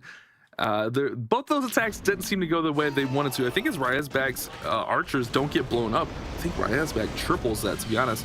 Now we're going to have Eric coming in. All right, this is what I was talking about last week. Push is known for these clone bombs, and we've seen them do the 4 clone bombs numerous times, and a lot of times it blows up in their face, so to speak. He's going to drop in this battle blimp full of balloons, rage it up, and then he's going to spread these clones out so the clones will clone up all the balloons and just send them throughout the core of this base. Here it goes. There's the clone bomb. He gets a nice push from that sweeper. Let's see how much value he can get. The issue with this is now he has no spell support for those dragons. Yes, but his heroes and the dragons are going strong here. The ice golems got lured out here, but the dragons in combination with the queen killed them in time. So now everywhere the dragons are flying over this base with some dragon riders in combination. The warden is at 6 o'clock, so they are going for the ricochet cannon here. The Royal Champion's ability got used here. The Queen's ability is still intact, and many dragons are in the air. Wow. So I think this is looking like a crushing 3-star for Eric, and Push is showing what their normally strength is here. Like you mentioned, this powerful loon bomb on top of the town hall, where you clone 2 times those loons, is incredibly strong. And yeah, with the queen ability in the end, Eric is getting the job done within 1 minute and 20, 18, maybe something like that. But I mean, that wasn't even 2 clones, that was 4 clones. 4 clones onto that town hall compartment, guts the base open, provides the support, and Eric gets on the board for Push. All right, they are already exceeding my expectations. I'm not even gonna lie, I'm gonna keep it 100% with you guys. Push has come to play today. Maybe they heard us talking in the pre-show and they're like, all right, guys, we got something for you. Look at this. So many balloons and they're cloned up. It's a thing of beauty. But more importantly, the sweepers push those balloons out of that Gigabomb. I think that's what helped. And look at that. The balloons are able to tank a little bit for the dragons. Very, very nice.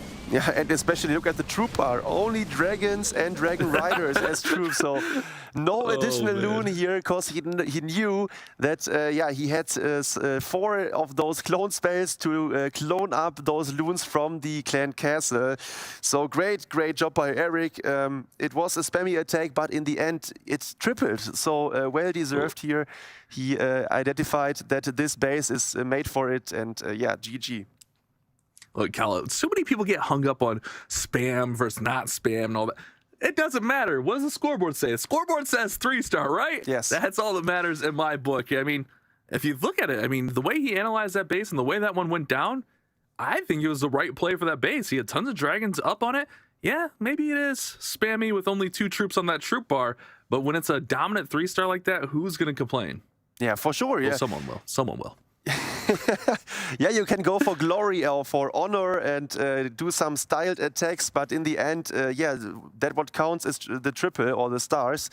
And if you get those triples in, especially in such a war, which is very, very important for Push Canada to climb the ranking, then you should use what you are, what you can rely on. So what is your perfection? So yeah, great job by Eric, and it is a triple. And it was a quick triple at that, staying in his own comfort zone. And now, I mean, that really forces the hand of Method to Madness. They're already down on percent. Now they're going to be down on stars.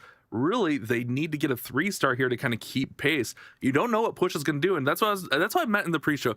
Both of these teams can kind of get hot at any given time. We've seen that with Push in the past. They're pretty unpredictable with their attacks. Grob's coming in with a twin hog attack with roots. A little bit of like a hodgepodge here.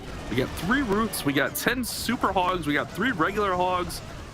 All right, this is interesting. So like a little bit of a kill squad into hogs.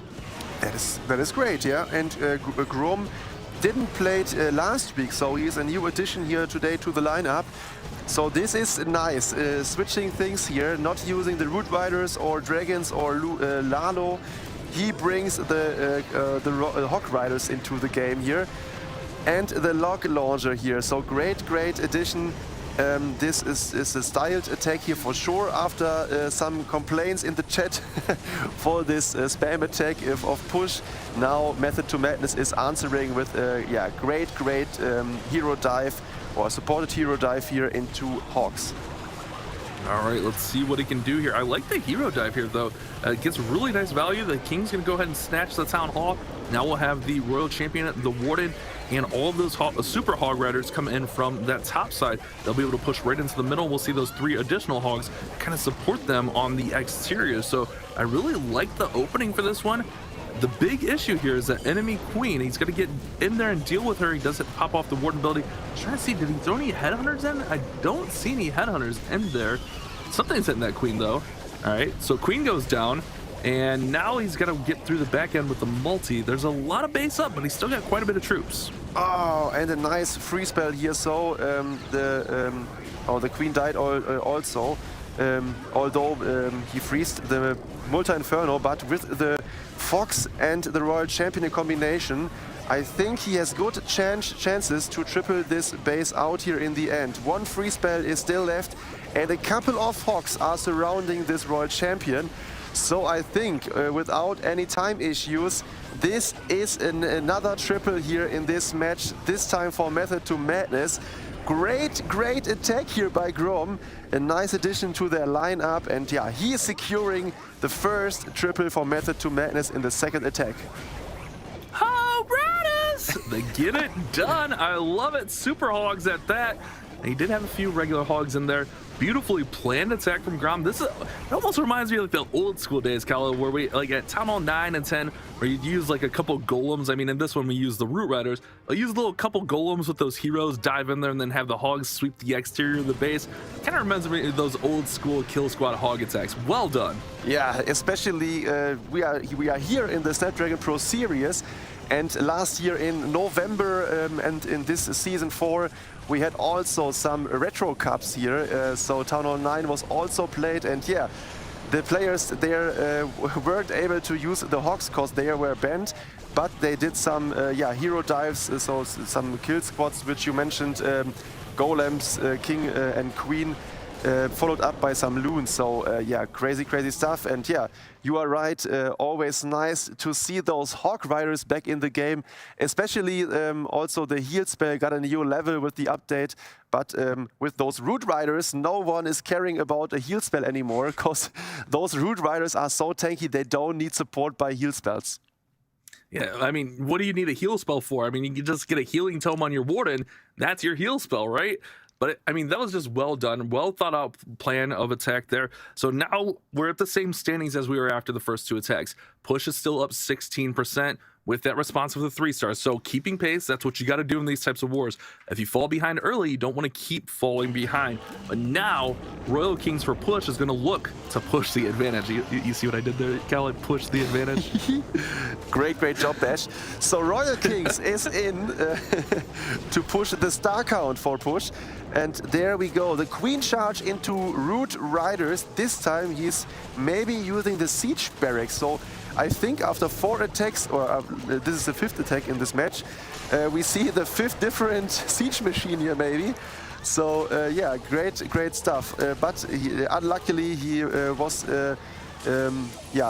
forced to use the Queen ability really early in this case here. We see another time 2 ground bows, 4 ground bows in total in this base. This Queen charge is heavily defended. So hopefully Royal Kings is able to get his Queen in, cause he already broke up 2 times on the wrong side, and this wall breaker got suicided also. This is just not working the way he wanted to. He's still going to try to fix it, correct the path here with the Siege Barracks. I mean, if he gets this in here... Oh, yeah, watch the Queen. All right, she's fine. She's got a rage on her. He's going to correct the path with the Siege Barracks and the King so that the Roots are go right up the middle. But this Queen did not cooperate at all. More like the Wall Breakers didn't cooperate, as the Queen's still alive, doing her job, still ticking away there. but now it's going to be on these roots to push up the middle of this base. King's doing a great job on the exterior. And remember, after all those wizards are done coming out of the siege barracks, he will still have his clan castle troops, so he's still got a lot of force to push through the middle of this base. Yes, but not only his clan castle troops are left, but also the defending CC troops. Town Hall got taken out here with the Eternal Tome. He's protecting all the Root Riders in the core of the base and healing them back up with the Healing Tome. So now let's see whether those troops can delete this core of the base here. The single Inferno Tower is also crucial, but with the Fox on his Royal Champion, the World Champion can get an enormous value here in combination with those Root Riders, and it's looking great here for Royal Kings, I would suggest. I agree with that. Keep an eye on these singles, but he still has World Champion with ability. She's going to be able to sneak in there, and it's going to be a 3-star for a push. Wow. Oh, man, push. My bad on the disrespect. I only have them at 11 stars. They're already on pace for 12 back-to-back triples for a push. They're going to be putting the pressure on for Method of Madness. What a beautiful attack for Royal Kings. For everything that went sideways on that one, great job to stick with it and get that 3-star. Yes, great job. And yeah, so far we had some crazy different, well, variety of strategies in this matchup, so not expected. Yeah, they are not only relying on those Root Riders. We saw dragons, we saw the Hawk Rider attack, and everything is mixed up, sometimes with the Super Archer Blimp or sometimes like in this attack here with the Queen Charge. The Queen Charge didn't went the perfect way as planned, but he was in the end able to triple this base, because also on the outside the Queen Walk or the Queen Charge had some value. So yeah, great job. Push is still looking good here, 2 out of 3 now. So yeah, Method to Madness needs to keep up.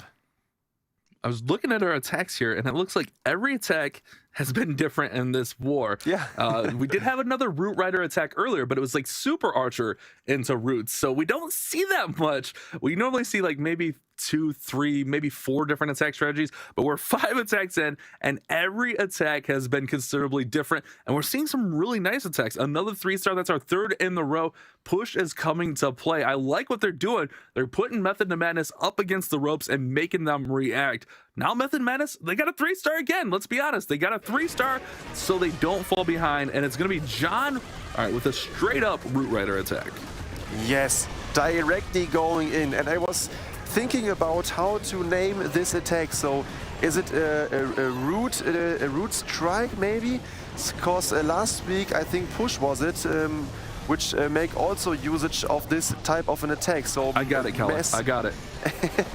Let's call it the Angry Forest. He's got rages and he's got tons of roots in there. Oh, that is a good one too. Yeah, perfect. Yeah. It might be too cheesy though. It might be too cheesy. Maybe someone in the chat knows already a name for it. So let's focus here on John's attack. So with the lock launcher and the push through the core, he is going for the Town Hall. Oh, the skeleton spell is maybe a bit too early, but it's also distracting those scatter shots there. So now let's see. There are so many roots at the bottom of the base.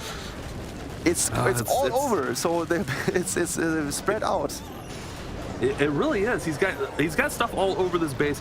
He got to get through this back end, which he does. That Rage Tower is getting ready to fade. Royal Champion goes to ability. King goes to ability here. But if this balloon can get the Wizard Tower, he doesn't. I was going to say he could get that Expo, no issue. I don't know that he has enough on this one. I think this is going to fall flat because he's still got a couple bows up top. King's already gone to ability. There's a few roots. I don't think this gets through, and it's going to be probably low 80s.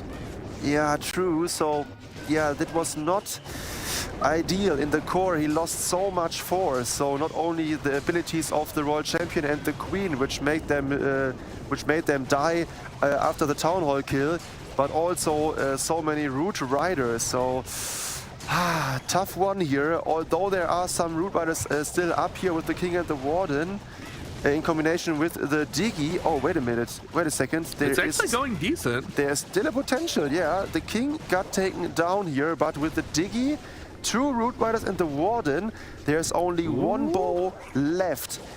They got enough hit points. Yeah. Oh. I think he got it. This might get through. What? No way. I thought this was done for. But the Roots, you gotta remember, the Roots have almost as much hit points as a Golem. They have 8,000 hit points.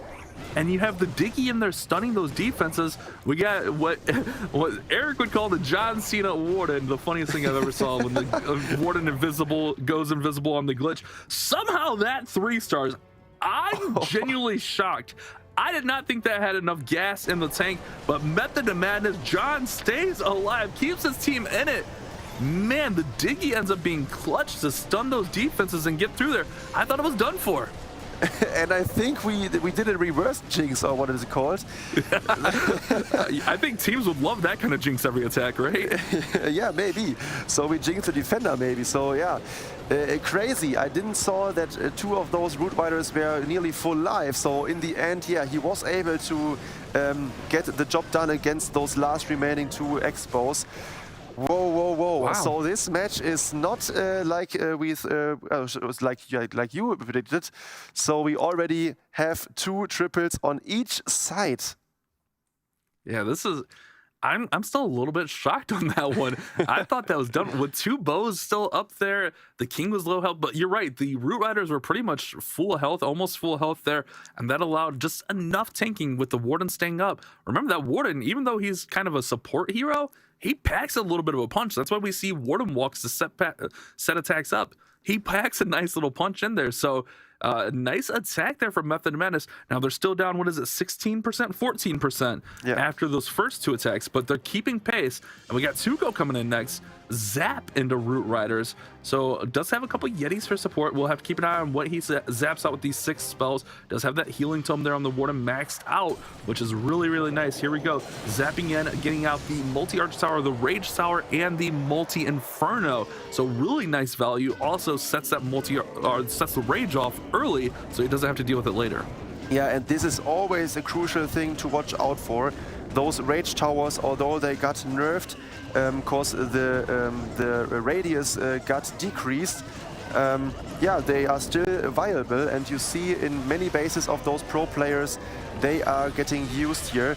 This time, Tuco for push is going all in here. Another time, a mass Root Rider attack here in combination with the Blimp for the Town Hall kill. The Warden is following. The King is also inside the Eternal Tome, so he is also using the King ability later on with the invincibility of this bug right now.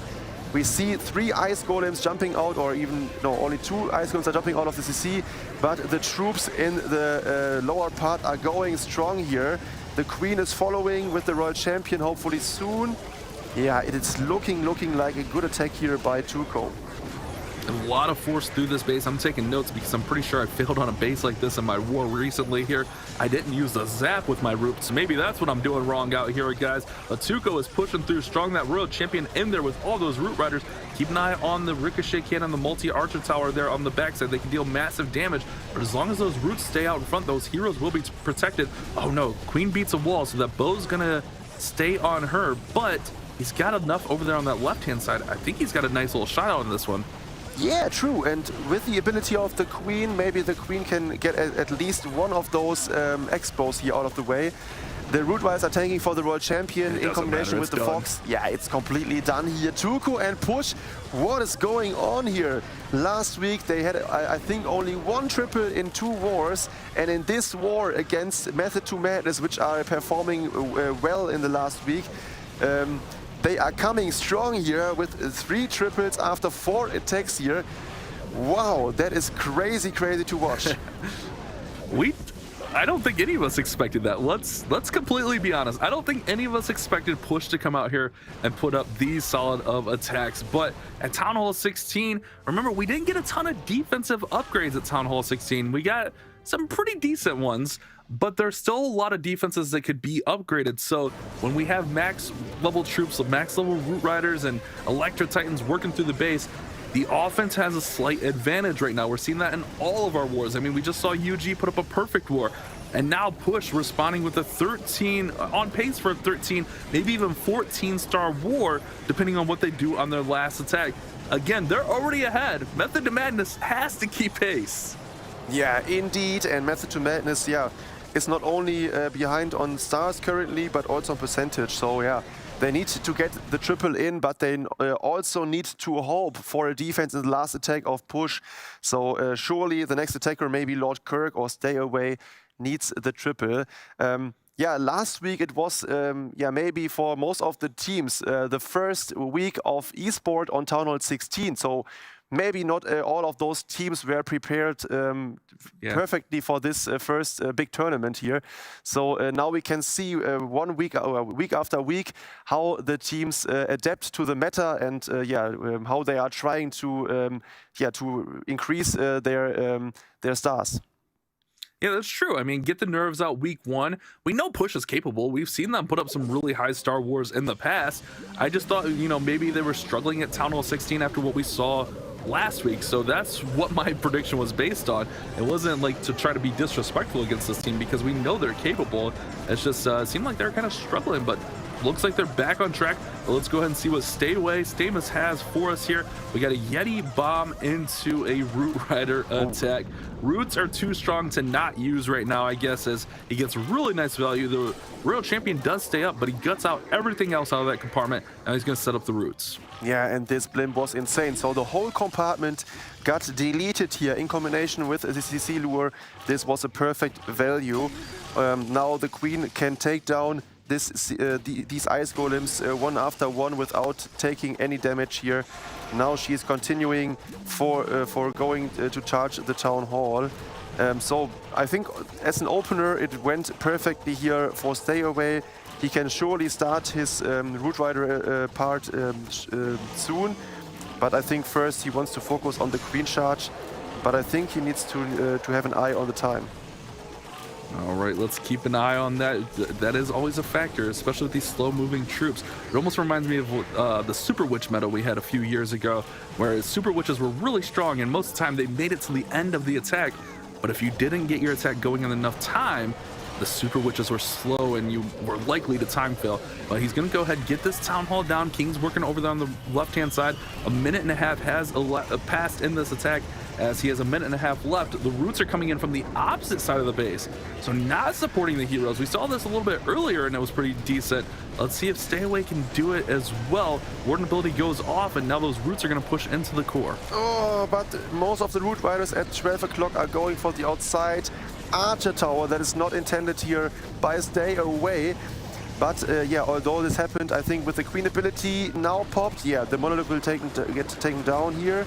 And the World Champion is fighting against this core of the base. Now the Root Riders are joining back the force, and this is looking crushed here. 47 seconds left.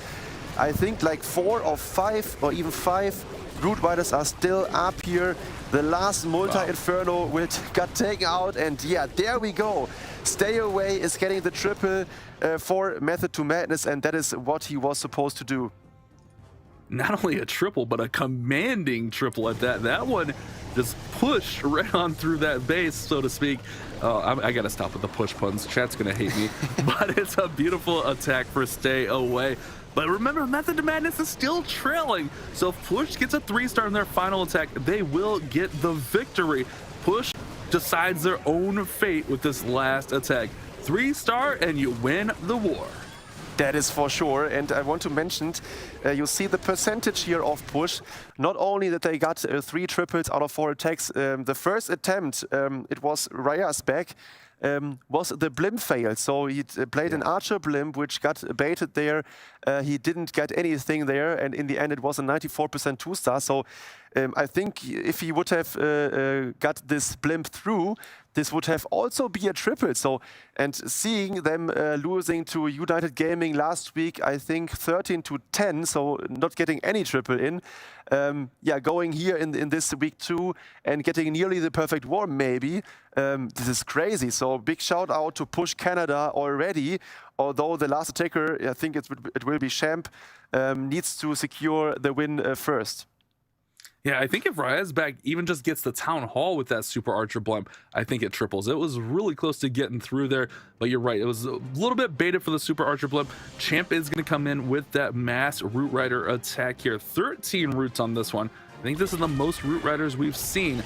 Now, if Champ can get something high percentage, if he misses, he'll be he'll put the pressure still on Method Madness, but again, 3-star wins this war. That's ultimately what they're looking for. Just win the war right here. Don't leave any fate here. Blimp is in. It's going to send in for the Town Hall. Keep an eye on that sweeper. Shouldn't be too much of an issue here. We do have Rage Towers in, dealing lots of damage. These roots are under fire from the Clan Castle. Also, keep an eye on that bottom side. Those roots are taking a lot of damage. Yeah, that is true, and especially the CC troops in combination with those defense buildings are hurting those root riders, but they are still going strong. Now the Royal Champion is coming to help out here against those Ice Golems and the enemy Royal Champion. The Town Hall got taken out here. The King is going strong. Oh, the Queen is chasing the enemy King, I guess. Oh, hopefully she will not turn around again and go for the compartment inside. Yeah, she's going for the outside compartment. That is not that bad here. There's a Tesla farm, okay. Royal Champion is going against those remaining high HP defense buildings in the core of the base. The Root Riders are joining. It's not looking bad here again for Push and Champ. So this Root Riders and the Royal Champion, yeah, they will kill the remaining buildings, Bash. Oh man, Push is on one today. You'll love to see the bounce back. We wrote them off at the beginning of this war. Well, I guess I wrote them off saying only 11 stars, and they put up a 14-star performance, a commanding victory for Push. Like you said, a blimp fail away from a perfect war. Man, Town Hall 16 is crazy. Any team can get hot at any time. This season is going to be up for grabs. Challenge finals are going to be really interesting. Man, week 3 and week 4 are going to be insane. Yeah, for sure. So Champ is back. Push is going strong here with a 14-star performance, almost the perfect war. If the first attacker would not have got baited here with his Archer Blimp. A crazy turnaround here for Push, and especially against Method to Madness, who got the perfect war last week on offense. Yeah, I would not have think about this outcome here today. So yeah, really crazy. Yeah, I agree with that, but that just goes to show if you put in the preparation, you find the bases you like. I think that's a big factor too, is the base building. Sometimes you're going to find those bases that you're really good against, and sometimes you're going to have those bases where you have a harder time. I mean, we saw that with UG. One of our top teams, they struggled against Push's bases last week. I guess not really struggled. They still put up 13. But Push comes to play here, man. They put up 14. The fail is a 94% after a blimp fail. So they really have their A game on this week. I love to see it. Method to Madness going to take the L here, going to try to keep the momentum up with a 3-star on their last attack. I mean, a double 14 would be beautiful, but this one is already over. It's the victory for Push Canada. Yeah, that is for sure. Of course, I think 94% 2-star of Raya's back for Push against the 2-star by John. It was only an 80 by Seaman, sorry. Seaman, yeah, the 80% hybrid. Yeah, the Queen Charge hybrid, unfortunate. Yeah, your attack, Kala. But let's see. Okay. I think the 14-star war for Method to Madness would be nice to have. So I think the last attacker will give it all to show us that yeah, it was in the end a very close war and a high-scoring war. So yeah, maybe we will have the 14-14 war we saw before, the perfect war by UG.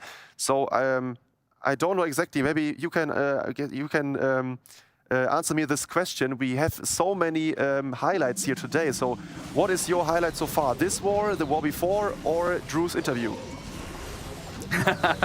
Drew's interview with the police sirens for sure, 100%. Honestly, I like both of these wars so far. Both wars have kind of lived up to the hype. I thought this one would be a back and forth affair and kind of unpredictable.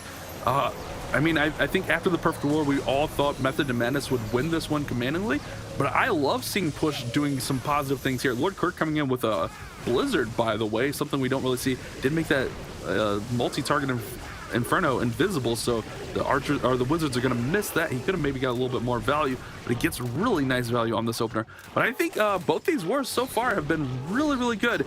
Nothing too crazy as far as attack strategies, but they're coming at these bases the way they should and putting up really nice scores. Perfect war, 14, and potentially another 14 if Method of Madness can triple here.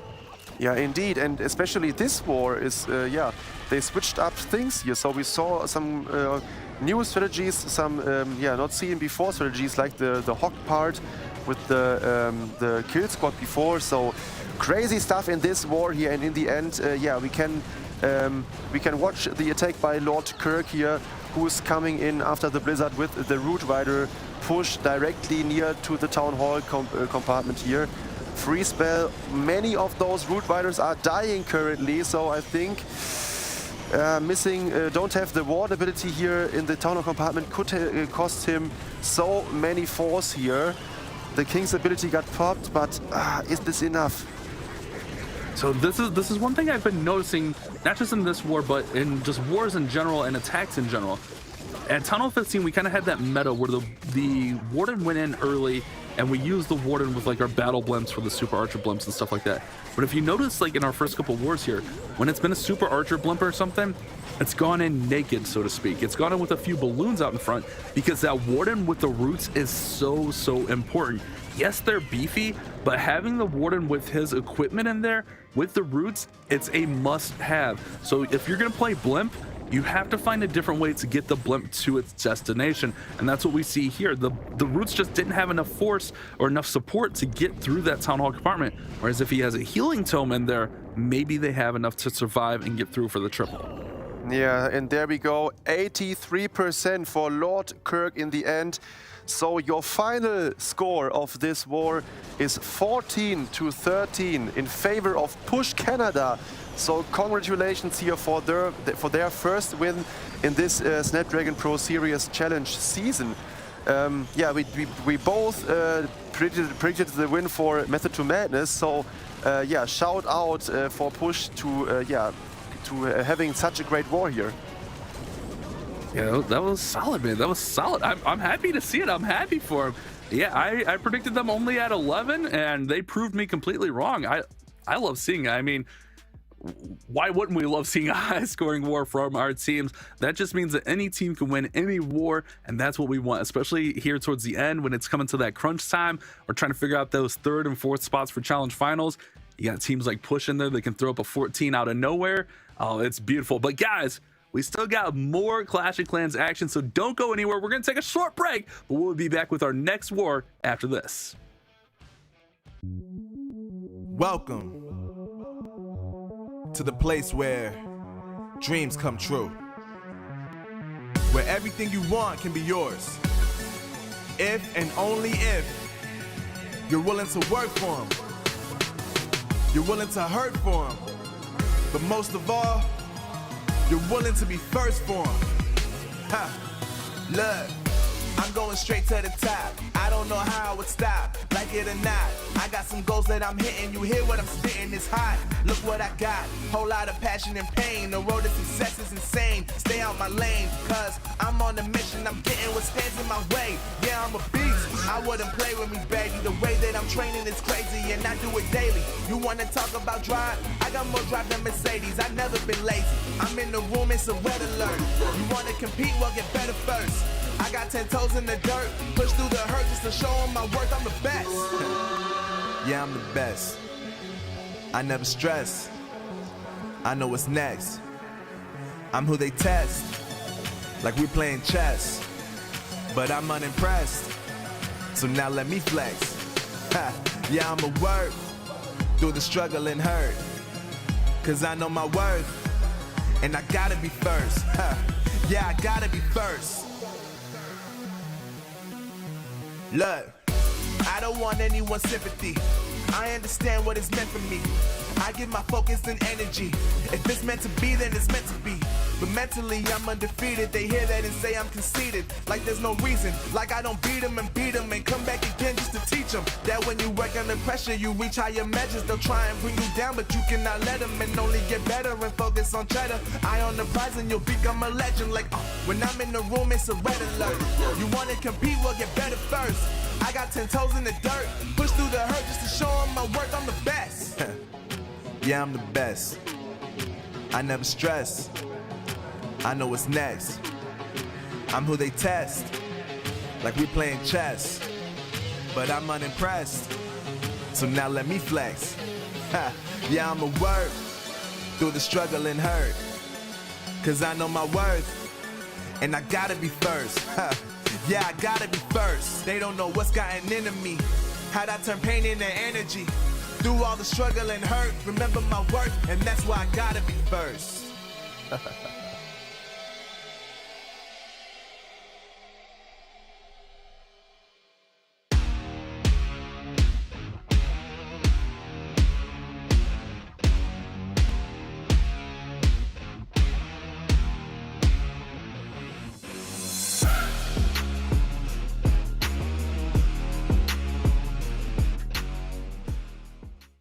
The Snapdragon Pro Series powered by Samsung Galaxy is brought to you by Snapdragon Elite Gaming, Samsung Galaxy S23 Ultra, Monster Energy, DHL, and the U.S. Air Force.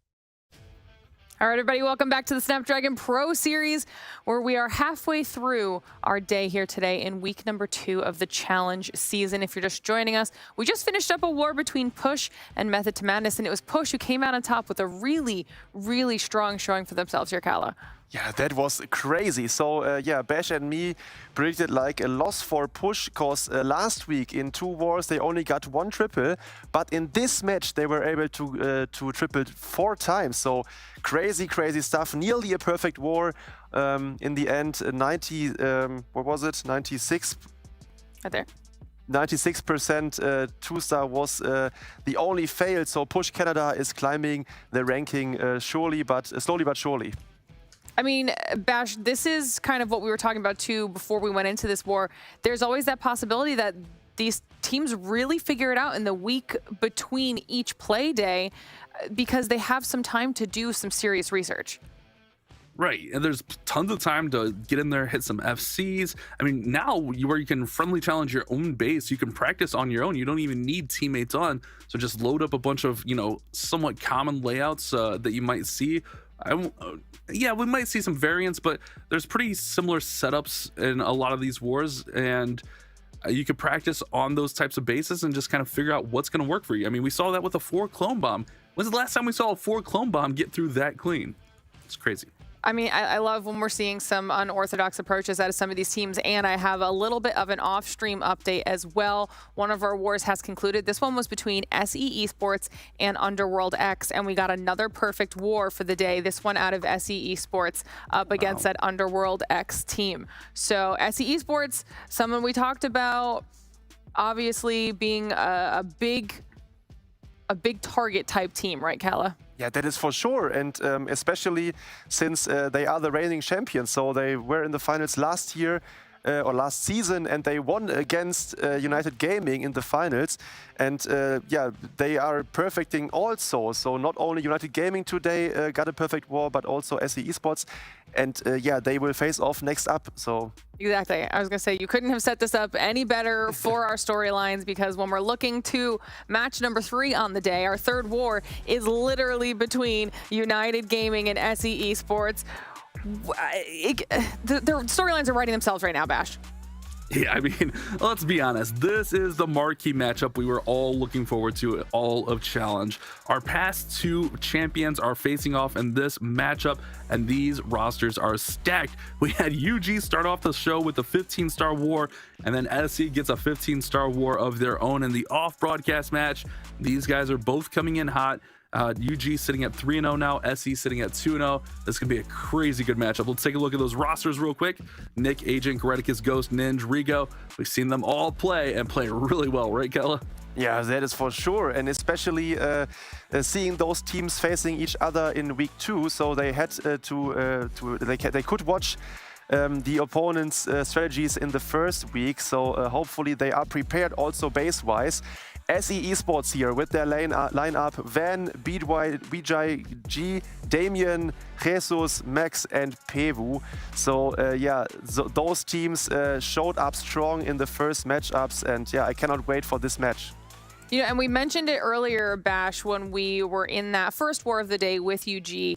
UG hasn't gotten an opportunity yet to go up against some of the other heavy hitters. This is literally the definition of that. So this is potentially a good indication of where some of our teams at the top are going to be competitively. Yeah, I mean, they played some tough teams. I mean, they played Synchronic, they played Omnipotence, so they've played some tough teams. But this is the cream of the crop. These 2 teams are our top 2 teams. I think if you asked anyone in this tournament, who the top 2 teams are for NA. This is it. Now, We Stay Active is sitting right there with them, but these two, I mean, they have the pedigree, so this one should live up to the hype. I'm really excited for this one. I hope everyone at home is ready for this one. I want to ask everybody at home this time for their predictions on who is taking war number 3 home, because this is going to be close between UG and SE Esports. Chat, let me know your thoughts. Kala, I'm going to send you on over to the other side of the studio so we can get into this one. This is going to be fantastic. Let's go. So Bash, you are ready. I am joining you now here with the caster on the caster desk. And yeah, I think things are heating up soon, Bash. Yeah, I'm getting my notes finalized here, looking at the former stats. Oh, this is going to be good. Do we even dare make a prediction here? Maybe we should. So we did before, so I can start. So yeah, we saw both teams in action last week. Both had incredible scores. United Gaming is very strong, but this time, cause SE Esports after 2 matches, they only had 1 2-star, so 9 triples out of 10 attempts. I will go with SE Esports. It will be a 15-14 win for them. Ooh, I was gonna say 15-14 also, but I kind of think these 2 teams have really good base builders. I kind of think we could see a little bit more defense, but I'm gonna copy you. I'm gonna go with the 15-14, and I guess I gotta pick a winner. I guess I'm going United. I'm gonna go opposite you. This is a toss-up. I mean, both these teams are playing really hot. Let's be completely honest. This could go either way. One defense could decide this war. Nick is in, Queen Charge, Root Riders, along with a little bit of Zap action. Let's go, boys. Yeah, let's go. He's not opening up things with the Queen Walk, but this time with the Warden Walk. So Warden Walk, okay. Yeah, he's funneling, I think. So I think he's not directly Warden Walking something, but only for funneling wise here. He will go in with those Root Riders directly through the base here from 1 o'clock. The King and the Siege Barrack are coming down at 12. And there goes those Root Riders opening up the walls. The Queen and 1 E-Titan will follow them shortly. And 4 Loons are joining the force. All right, here we go. Root Riders working in. Now, this is one thing I think we'll see a lot of in this war is triple Ice Golem and CCs. That is one thing that can slow down these roots just a little bit, especially if you get those Ice Golems in the right spots to freeze up the roots, freeze up those healers. Ooh. It could slow down these attacks just a little bit. We do have Super Hogs coming out of the Clan Castle on the top side. And now the Roots are going to go ahead and open up for the Queen to get into the Town Hall. They'll give her nice access. She's going to get that multi-arch tower down. King's working up top, going to Phoenix. World Champion's going to join him. And he's still got a lot of force, but there's also a considerable amount of base. But he's got a lot of heroes and a lot of spells still to go. Yeah, but those Root Riders are thinning out quickly here. The healers are gone. The Queen is not following in the core, so... the Royal Champion is going strong, but the ability got already used here. Oh, the Invis comes too late here, got dropped too late. So Nick is, I think, not able to triple in the first attempt. Oh boy, well, oh man, here goes my prediction out the wall. Oh boy. Oh man, yeah, just everything kind of got thinned out there. The triple Ice Golems did just enough to stall up those roots, so they took just enough damage to be weakened. It's not going to be off by much. I mean, the percentage is low, but he's still got a minute with this Queen ability. She's got Unicorn there, so she'll be able to heal. He's going to go ahead and pop the ability so she can get through the multi-target Inferno so Unicorn doesn't take too much damage. This one isn't going to miss by much, but it is going to be a miss for United Gaming. Yeah, like 87, 88% 2-star by Nick. It is like last week, so in the first match Nick was able to triple, but in the second he only got the 2-star. That was unfortunate. So yeah, in the core of the base, as you mentioned, the Ice Golems are not, or the Root Riders are not targeting those Ice Golems and are stepping or in front of yeah, the Warden and the Queen, and in the middle of the base everything thinned out here for Nick, and this was not what he was yeah, thinking of with his first attempt. Yeah, kind of.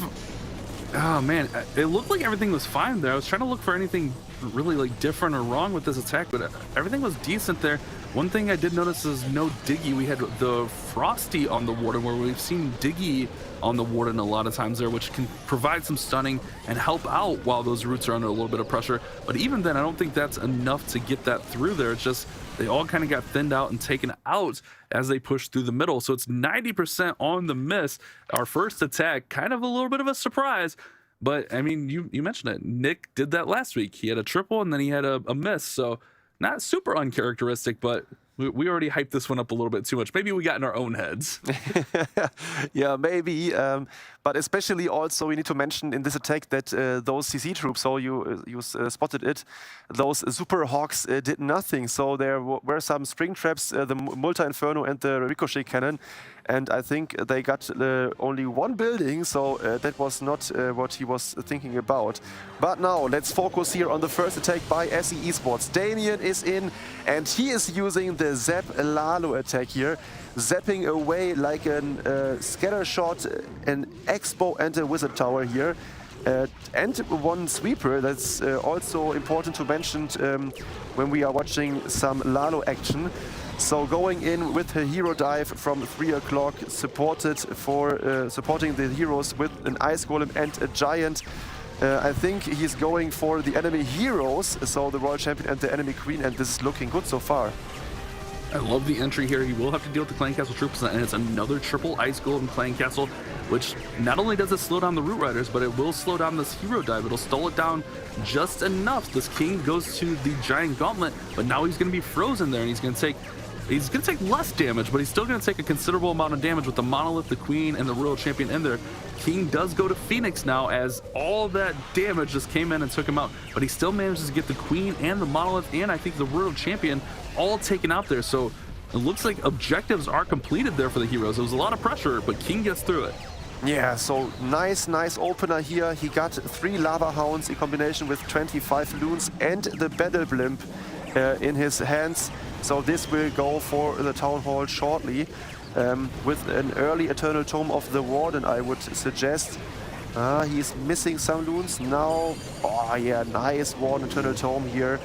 Protecting all the Loons against those Multi-Infernos and bringing this Blimp next to the Town Hall. And with those Yetis, the Town Hall got taken out here. So now it's all about the 12 o'clock corner and the Eagle. Alrighty, here we go. Can we finish it off? Can Damien open up this war with 3 stars? Looking strong. He's still got that Lava Hound taking the air defense, but keep an eye on this multi-target Inferno. Oh, the Yeti might get taken out, but Royal Champion's going to come over, and it's going to be a crushing 3-star for Damien. He's going to get the Lalo triple, and that's going to put SE Esports up on this one. It's a coin flip of a match, and Damien calls heads, and it lands on just that first attack. They are up. Beautiful Lalo for Damien. Nicely done here. Damien is crushing this base completely here with this hero dive, especially against some Ice Golems from the sea. He was able to get down both of the air targeting heroes here, the Royal Champion and the Queen. That was the key for success here for Damien. Great Blimp, getting it to the Town Hall with the one Eternal Tome. Catching also all the balloons here and protecting them against this those splash damage of the Multi-Inferno. So great attack in the first hit here by SE Esports, and yeah, they are not letting us down, Bash. Beautiful attack for Damien. I love watching him attack. I still think this war, like at the beginning, I honestly didn't know which team to pick here because it is such a toss-up. These two teams are so good. I still think we could even see this one. I guess it's not going to be 15, but we could still even see this one be a 14-14 tie. I think this one's just going to be really close in the end. Yes, UG is down right now, but anything can happen in this war. We know they can bounce back and do really good things, especially with the base builders they have on their team. But I'm not trying to take away from SE because they are our defending champions. They know how to play. They've got some crazy good attackers. I love when Pavu gets on and does some crazy queen charge stuff. BJG, my fellow Ohioan, like we got some really good players in here. Maybe 10 of the top 20 NA players. Is that too bold to say? No, I think you are correct. So we see Ghost coming in as the next attacker for United Gaming, starting things off another time with some lightning spells here.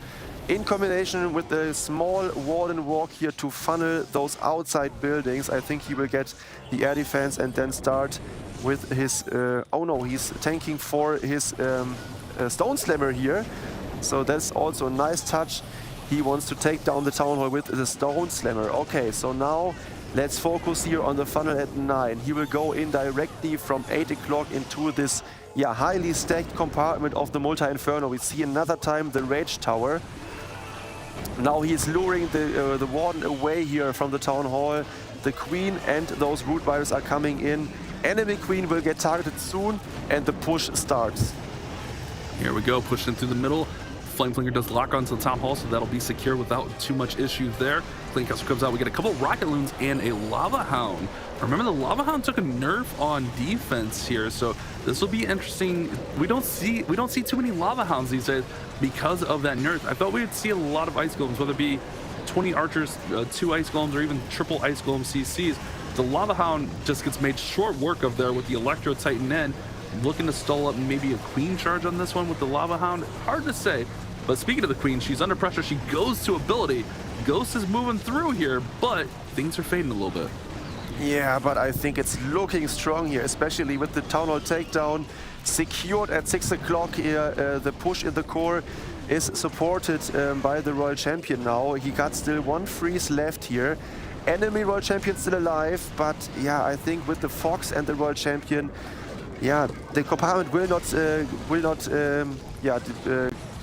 cannot defend itself. So the Hawk Rider is helping out to take down some HP from this Arch Tower here. Another time the Royal Champion gets invisible. And yeah, this is looking like a crushing 3-star by Ghost.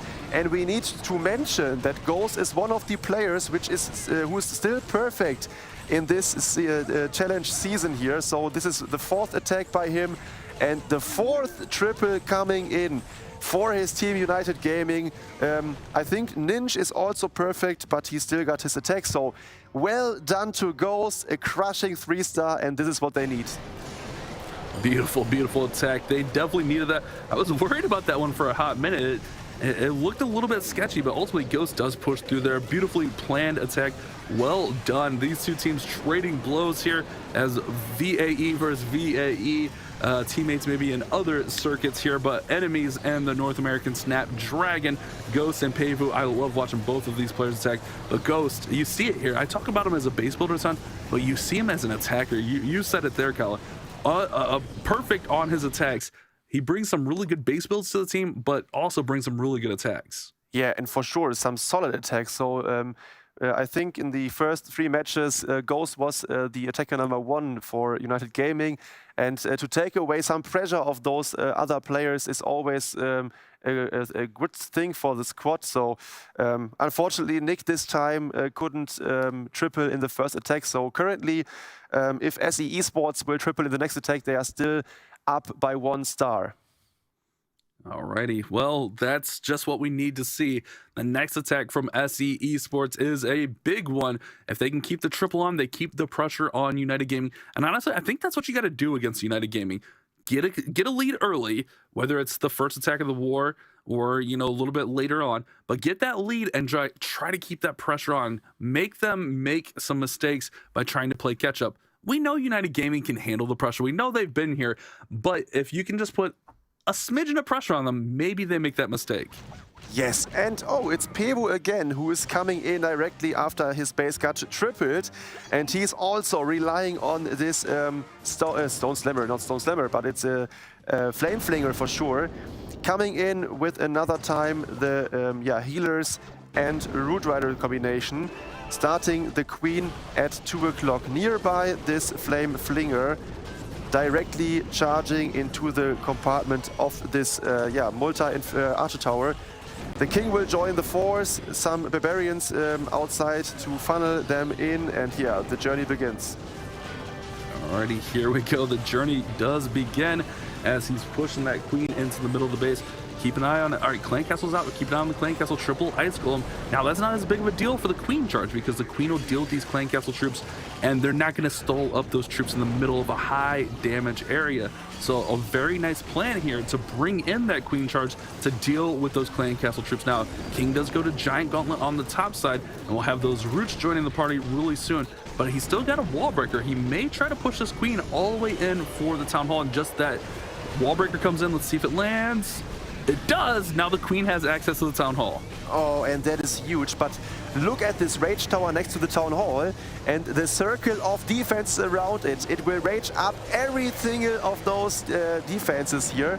So this is a crucial part of the base. I think he got luckily, he's lucky with activating this Rage Tower that early. So now he can send in his Root Riders when the rage the rage effect is slowing, is taking off. Now the Queen took down the Town Hall. Eagle Artillery is down. The Monolith will get taken out here, and with the ability of the Warden, the Eternal Tome and the Healing Tome, this is looking like a crushing attack by Pavu. Alrighty, Pavu getting it done, keeping that pressure on. Let's see, there's still a little bit to go here, though. Let's not jinx it quite yet, as he has Royal Champion's ability still in hand. That multi-target Inferno is in there, dealing some damage as everything walks right on past it. Oh, okay, they're circling back. I was gonna say, that could be an issue later. Keep an eye on the time here, Kella. It is ticking down, 40 seconds remaining with almost 20%. Could be interesting. But I think he still got enough troops to deploy. One freeze left, so I think he don't need it in the end. With the Royal Champion and the Queen, the Warden is helping out here with the gold storage.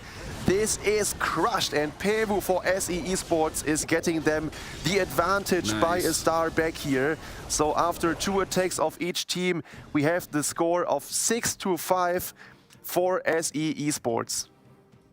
Alrighty, SE Esports living up to the hype. You'll love to see it. These guys are coming to play. They say we're the defending champions, and here's why. Laying it all out there on the table.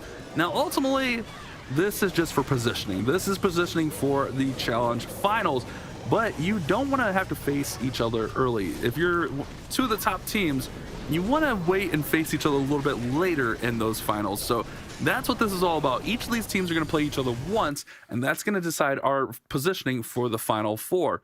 Let's be honest. All of us think these are 2 of our Final Four teams. Who's going to join them? Who's going to shake things up? That's what we're going to find out in the remaining wars of this challenge series. But so far, SE Esports up 6-5 against UG. Yeah, that is totally true. And last week, SE Esports had only 1 match. So today we saw that they had the off-broadcasted matches, match 1. So they are 2-0 at the moment. And if they win over United Gaming, they are 3-0, and United Gaming will be 3-1. So it will be a close one in the top of the ranking here for sure this season. But now let's focus here on Rigo Torres' attack. United Gaming is in, funneling some, finding some Teslas at 12, taking down 1 with 2 loons here. The King is supposed to take down the enemy Queen, and is especially the scatter shot here at 12. Meanwhile, the Royal Champion comes in, directly tanked by a skeleton spell here, to take down the enemy King, the Warden statue, and the Monolith. Alrighty, man, a lot going on here for Rigo. But what I've noticed here on his first attack, I think I said 27, but he had like 37 balloons on his first attack also. He's using these heavy balloon attacks, and really, Rigo is someone that can kind of manipulate and control his heroes to get so much value so that he can just use those balloons to come in and sweep through the base. Poison spell goes down to help the Queen take out these defending Clan Castle troops. Final rocket balloon drops, so she'll have no issue there. Then she's going to step in, take this town hall down without issue. But also the timing on this is perfect. This is going to allow the Royal Champion. Oh, she got taken out. I was going to say it's going to allow her to sneak past and get a little bit more. Oh, look at that. Healer puppet for the Queen. But the healers are, the healers get pretty much taken out there. Yeah, but a nice hero dive here by Rigo Torres, and I think I need to, my opinion, that this base is already crushed here. Look at that, he's still got the stone slammer to deploy here. From all sides, the loons are flying in. The last defenses are getting frozen here by Rigo, and yeah, this is looking like a crushed base. What a nice attack here by Rigo Torres. The king at 12, the royal champion at 9, and the queen for the town hall. So what is happening here? Rigo Torres is back in action and he is delivering. Man, that's so good. It's good seeing Rigo back up and hitting at a high percentage rate here. He found something he likes here, Kyle. That's what it is. Yeah. He found it when Rigo gets in his comfort zone. Watch out, he's not going to miss much. This Zap heavy Lalo army, where he's bringing 35 plus balloons, it is just working for him and working for him in a big way.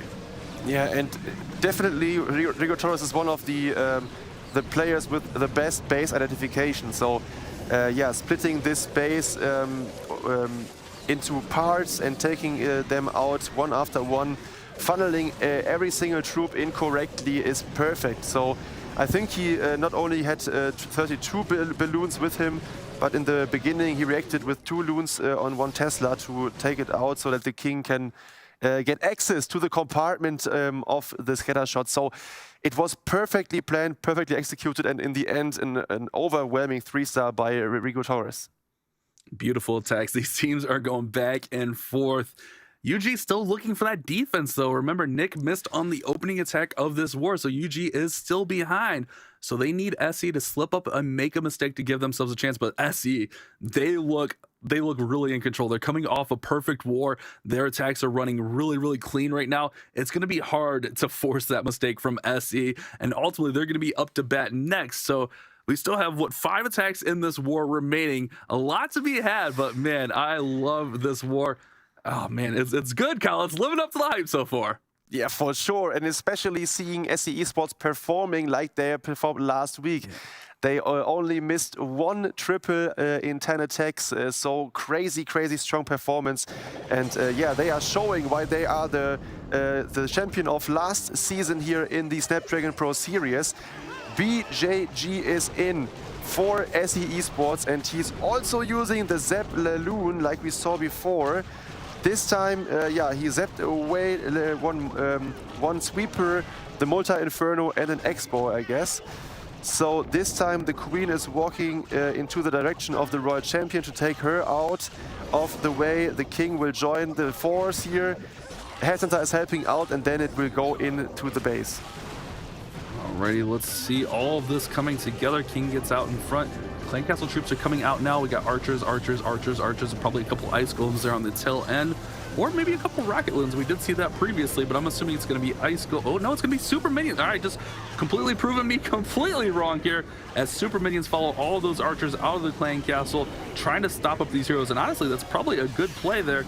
But with the poison spell down, they're not going to get too much damage, but they are targeting the queen, so she's under some fire. But Lalo is in, and here comes the blimp for the town hall at the same time. Yes, and the blimp is going for the town hall, and it lands directly there. Yetis are killing the town hall within seconds here, and yeah, with the hero push, Queen still with her ability intact, helping out the Laloon, which is going in from the top here. The last single Inferno Tower is going down, and I think with the Royal Champion still in the core here, and tons of balloons in the air, BJG is tripling this base of ghosts within style. So like Rigo Torres, a quick, fast, and overwhelming 3-star here for SE Esports. BJG saw Rigo's attack and said, I can do that. Check this out. It's another Lalo triple. This is beautiful. There's not many NA wars. Let's be completely honest. There's not many NA wars where 3 out of the 6 attacks are going to be Lalo attacks. And not only are they Lalo attacks, they are well executed, clean, beautiful, overwhelming triples on all 3 of these Lalos. These guys are playing at a high level. You love to see it. Yeah, for sure. Yeah, and United Gaming, yeah, they need to get those triples in to keep the pressure high here for SE Esports. To remember, Nick got the 90% 2-star in the first attempt, so SE Esports need to fail with a 2-star and lower than 90% to give United Gaming the chance to get the lead here in this war. But yeah, first up, United Gaming needs to triple, and this will be the job of Agent or I guess Ninch in the next attack. Yeah, that's what we've seen the roster being so far, Agent and Ninch to finish off. But they still need that defense. That's the biggest thing.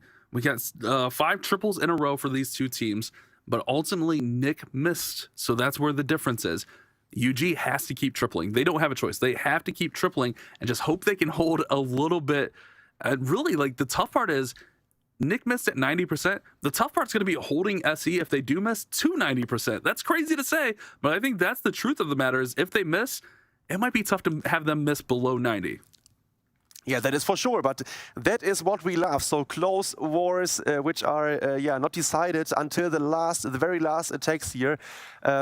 Currently, both teams are performing at the highest stage of esports here at the moment. So last week both got the perfect start with 2-0, and also today both got the victory in their first matchup. So now they are going up against each other, and yeah, it's looking like a really crazy war to me here. Agent is in with the next attack, and we see the first giant golem for today, Bash. Alrighty, here we go. Agent coming in with that level 13 golem in the army comp, but it's going to be a maybe super minion bomb here or super archers. Probably super archers. He doesn't have this. Okay, he had filler in there. Are they dead? Ooh. They died. They died. Oh my God. I thought why did he wait so long on the invis? That is a tough one here for Agent. So he got nothing. He got nothing, Bash. Literally nothing. He waited so long on that first invisibility. That's really uncharacteristic of Agent to be that off on his spell placement. Oh man, he's going to be in scramble mode, and honestly, this is not looking good for UG. This one might put the war away for SE. Oh man, this is tough. And look at that, the value would have been insane for this blimp. So he would have taken down at least 2 or maybe 3 of those ground bows, the Town Hall, the Monolith, 1 or 2 of those multi-archer towers, and luring the CC. So yeah, I think this would have been a crushing entry for Agent. Yeah, but unfortunately, he missed this blimp completely. Yeah, and he put the invis in. I thought the archers were dead before he even put the clones in, rather, at the invis. But I mean, that's not really going to matter too much. It's not like he's got anything that he's planning to clone otherwise. Now at this point, he's really just going to try to save a decent 2-star, but at the 4th spot here, man, this one is going to be a tough one to overcome for United. I mean, this is going to make the war pretty much impossible for them to win unless he can somehow pull this out. But with a minute left in the attack, there's no way he's getting through this base. This is a tough break, uncharacteristic of Agent. Yeah, that is for sure. And now he's going all into the Town Hall here with the King, the Queen, all the Root Riders and the Warden. He's going through the Town Hall. Hopefully he will get those 50% in here to get the 2nd star. Or he already got 28%. He's using those invis now to help out his push, but I think most of the Root Riders are going to the outside currently. The Queen is alone in the center of the base. Another invis is securing her ability for a short moment. 40%, some super barrels outside are collecting some percentage. Yeah, I think he will get the 2nd star, but this is an upset for Agent. Big upset for Agent. I agree with that completely. I think the tornado went off there, but I don't think that was the issue. I think he was just really late on his invisibility. I mean, there was a giant bomb that was ultimately there that would have went off with the cloned archers, but the archers would have still been fine. Just for some reason, maybe he was just fumbling over his placement. He just couldn't get that invisibility in on time, and those archers get taken out at 73%, and that's gonna all but put this war out of reach for United Gaming with their 2nd miss of the war. That one, I'm just a little bit puzzled by that one. It's just, you don't see Agent miss like that too often. You don't really see any player on either of these teams miss like that. Yeah, that is for sure. Maybe we didn't saw it in the replay here. Maybe someone in the chat can really quick rewatch the replay here of Agent's attack or of the stream and can tell us what happened. So, but I think that you are correct, that he was just late on the first invis. But yeah, that is a hard thing here for United Gaming. So they are yeah, currently 2 stars behind if SE Esports is continuing tripling. So yeah, and Max is in for SE Esports. It is another time. Oh, this time a Skelly Donut into Lalo. Nice. I love watching a Skelly Bat Donut, especially with Lalo. Like, the precision you need on this kind of attack is the highest amount of precision you can have in Clash of Clans. Gets out the Inferno, gets down the Clan Castle. He did get the other building over there. Also, I was focused on the Clan Castle and the multi, so I didn't see that. But beautiful setup here for Max. Now, I mean, really all he needs is a 2-star to put this one away. But look at this. Sneaky's take down the Town Hall. He's just setting the... He's pulling out all the tricks on this one. Yeah, so this is, yeah, perfectly made here, this base for sniping the Town Hall. So now Max is going in with the King for the Eagle against 2 ground bows. So that is also not ideal here. But the Queen is coming in from 12 o'clock, is supported by 2 Ice Golems, which are tanking for her. Yeah, to grab some buildings here, like the multi-archer tower here. Oh, Tornado Trap is spinning around the King here. But I think he is good to go to get the Eagle. Yes, there we go. Queen ability will get pumped soon here. The Royal Champion will take down at least 1 scatter shot and the second sweeper. So it's all yeah, shaped up here for his Lalo. All right, beautiful setup here for Max, just working through, letting the heroes do their job. And note, with the roots being so strong, we're noticing on all the bases, almost all the bases, or so many of the bases anyways, the ground bows. And when you take out 4 major defenses like the bows, set them to ground mode, and you can fly over top of them, you're going to have a lot of success. Ooh, double Seeking Air Mine goes off and weakens the Stone Slammer down. But here come the balloons to work through here. Keep an eye on these heroes. He has to get through the King to get to the Queen. And on the back end of the base, there's not much. There is that scatter shot and the multi-arch tower. But besides that, there's not a whole lot that can slow these balloons down if they can get through the Queen. And she's down now. So get a haste rather and a freeze for the scatter on the back. But those balloons faded in the poison. This is tough. Yeah, the poison tower took 1 shot just before it got taken out here. But yeah, still with this huge amount of loons here, 1 haste spell in his pocket and the freeze spell which he is using now, I think Max is surely tripling here this base of Nick here. 26 seconds left, so only time could be a factor here. Maybe the cleanup at 6 o'clock or the gold storage at the center of the base could be crucial, but I think, no, he's good to go. I think he's good to go. Yeah, the storage has got a little bit of hit points though. 10 seconds. Yeah, he's fine. He's fine. He's Let's fine. go. Our SE remains perfect. They force a huge mistake. I tried to watch back Agent's attack a little bit during the start of that one, and I saw archers firing in there, so there was archers in there. I think he was just late on the invis. Yeah. Ultimately, doesn't matter. Max gets a triple. If SE ends up going perfect, it wouldn't have mattered anyways, and they are perfect so far. 4 for 4. UG, a slight hiccup, and SE takes advantage. Yes, so now it is yeah, all about the last attacker, Ninch. He wants to triple for sure, because he's also still perfect like his teammate Ghost. And yeah, we saw Ninch attack before in the first match of today, which was crushing. So it is a bit an upset here for United Gaming that especially both attackers which are in this scene for a long time, Nick and Agent, are struggling. But it is like yesterday. So yesterday also in the first match, Nick and Agent tripled, and in the second match both failed. So yeah, they are doing it like last week. So now Ninch is in. It is another time a Queen charge into Root Riders, this time with the Healing Tome on the Warden here, starting things off with the Blimp. Yeah, luring the CC troops and taking down some major defenses. Very beautiful Yeti bomb there. Pulls out the clan castle. We get a couple rocket loons in there and two super minions rather, so that the queen can go ahead and deal with them. Poison spells down, so it'll help out just a little bit. Now here come those healers to support this queen charge, so she can push into this base. You spoke about it.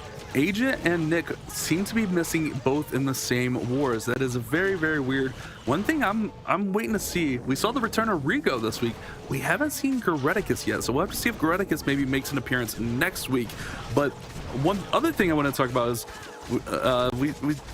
I predicted, you know, UG in this one, you predicted SE. If we take a look back at the ladder, these were our top 2 teams. These guys got through by being 1-2 in the ladder. In that, SE was number 1. They were KFC guys at the time. They were number 1 in ladder. UG was number 2. So we're kind of seeing that here in this matchup right now.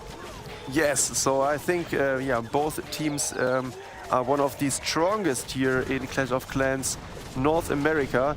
So Ninch is in and the charge is looking good here. So he's charging the town hall, and yeah, with the queen staying alive here and having the ability still intact, he is able to take down the town hall. Now we see at 6 o'clock they got a skeleton spell deployed here, followed up by those root riders with an early eternal tome here. Some hawk riders are surrounding the remaining left standing buildings here at 4 o'clock, and yeah, this is looking good for Ninch. I agree with you completely. Beautiful setup. The queen is charging in here really nicely. Roots are doing their job down there at the bottom side. The hogs are now going to come in, help out, take out that scatter shot, and Ninja is looking to keep that perfect streak alive. So yeah, Agent and Nick kind of struggle in this war, but the young pups are still looking good. Ninja and Ghost still putting up huge numbers, but ultimately it is a team effort. This is a 5v5. Solo stats don't really matter. Everyone's got to show up, and when SE Esports is going like they are with 15 stars in their previous war, on pace for another 15, everyone's got to show up. Everyone's got to be on their A game. You can't be late. You can't miss. You can't make any mistakes. But Ninja gets the 3-star, and you know he's very happy about that. But ultimately, he wants the team victory. He loves getting that triple, but he wants the team victory. Yeah, so they are finishing with 13 stars, and SE Esports, I think the last attacker will be Jesus or Van. Yeah, will try to get the perfect war in, especially because now they knew they can beat United Gaming, and I think yeah, whoever win this war, I think will have good chances to finish this yeah, challenge season in the first place of the leaderboard. So yeah, SE Esports has beaten Omnipotence before, so and Synchronic also, a strong team offense-wise. So great showing by SE Esports, our reigning champions. Yeah, it's a really, really good war here. I like what I'm seeing from SE Esports. I really like this Zap Lalo attack we're seeing, not only from Rigo Torres, but now from BJG on this war. Let's see if they can get the perfect, though. That would give them 2 perfects on the day. That would be unprecedented. And when you have them putting up those kind of numbers, that would be absolutely insane. They're 1 attack away from it. So let's see if they can close this war out with 1 more triple. Yeah, and if I remember correctly, last week they had 14 stars against Synchronic and also a time fail. So yeah, they are close to being perfect after 3 wars here. So great job here. But now Jesus is in here for SE Esports. He wants to get this triple done, zapping away the Rage Tower with a multi and an expo. Looking like a good start here to open things up. Now we see he got the blimp, maybe again for the town hall kill later. Starting with the hero dive, tanking for the heroes with the skeleton spell. There is another ice golem coming, 3 headhunters to take down the enemy king and the queen. So good opener here. We see the enemy royal champion is also reachable for his heroes. He's opening up the second layer too to get the queen into, or getting the queen access to the multi-inferno. Let's see if that works, Bash. Yeah, if she can get that multi down, That would be massive for a Lalo attack. And speaking of the Lalo, here it comes over top of the King. He's going to go to Giant Gauntlet, and that'll also push the Queen back into the air defense and the multi-Inferno that you were just speaking of. King's out in front and providing a little bit of tanking as those Clan Castle troops pull out. It's a bunch of archers. Here comes the Battle Blunt for the Town Hall takedown. Should have no issue with that as he'll pop off the Warden ability to protect it, even with the Sweeper pushing back. Instead, we had archers and ice golems inside the Clan Castle, which really aren't a major threat to a Lalo attack. Throw down the poison spell to deal with the archers, and then the King takes out the ice golems. Maybe there's even one ice golem still in there. Town Hall gets taken down with the Yeti. Lalo's sweeping through. It's looking really good for Jesus. Yes, and the Lalo is crushing. So now in the core of the base, he still got his world champion to go. And yeah, with those loons taking down the ricochet cannon and yeah, the monolith is shortly, I think nothing can stop Jesus here. I think he wants to swag this world champion. Is this intended? I don't know exactly. Jesus is a swag god. If he can swag anything, he will, and he will want to. Okay. Trust me on that. I think last season or a couple seasons ago, he was known for swagging 3 spells on almost every single attack. Wow. So Jesus loves swagging when he can. Okay, a nice information here, and look at that, it works. So only one builder heart is left standing in the core of the base. One baby dragon is there to clean those remaining buildings here outside. Queen is helping with 40 seconds left here. Jesus gets the perfect war done here for SE Esports, and they are crushing those bases of United Gaming. Big GG. The coin flips in SE's favor. Beautiful, beautiful war. These guys are playing on a whole nother level. We talked about one mistake deciding this war. Ultimately, it was 2 mistakes for United Gaming, but we really didn't see anything that looked like it would be a mistake for SE Esports. And moving forward, I think that's what we like to see for this team. They are playing out of their mind right now. I mean, even last week, they had 14 stars against Synchronic, so they are putting up crazy, crazy numbers, and they're going to move to 3-0. UG will move down to 3-1. I mean, that's crazy to see with SE being undefeated still, just taking down the powerhouse. It's beautiful. Yeah, crazy stuff. Such an epic matchup here. All those 3 matches we just saw were highlights in their own way. So crazy thing, the finals of last season, in this challenge season here, was intense, and in the end, yeah, SE Esports took home the victory with the perfect war. My prediction was 15-14. Unfortunately, United Gaming let me hanging with 1 star. But I think it was a nice war to watch here. And yeah, one war is waiting still for us. So Underworld X will face off against Synchronic. And we know that Synchronic needs the victory. They are 0-3, so not a good start. But it's all given here for them. So they can go, they can give it all to get the victory in. And we will have a short break. See you in 3 minutes. Refresh yourself. See you soon.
Welcome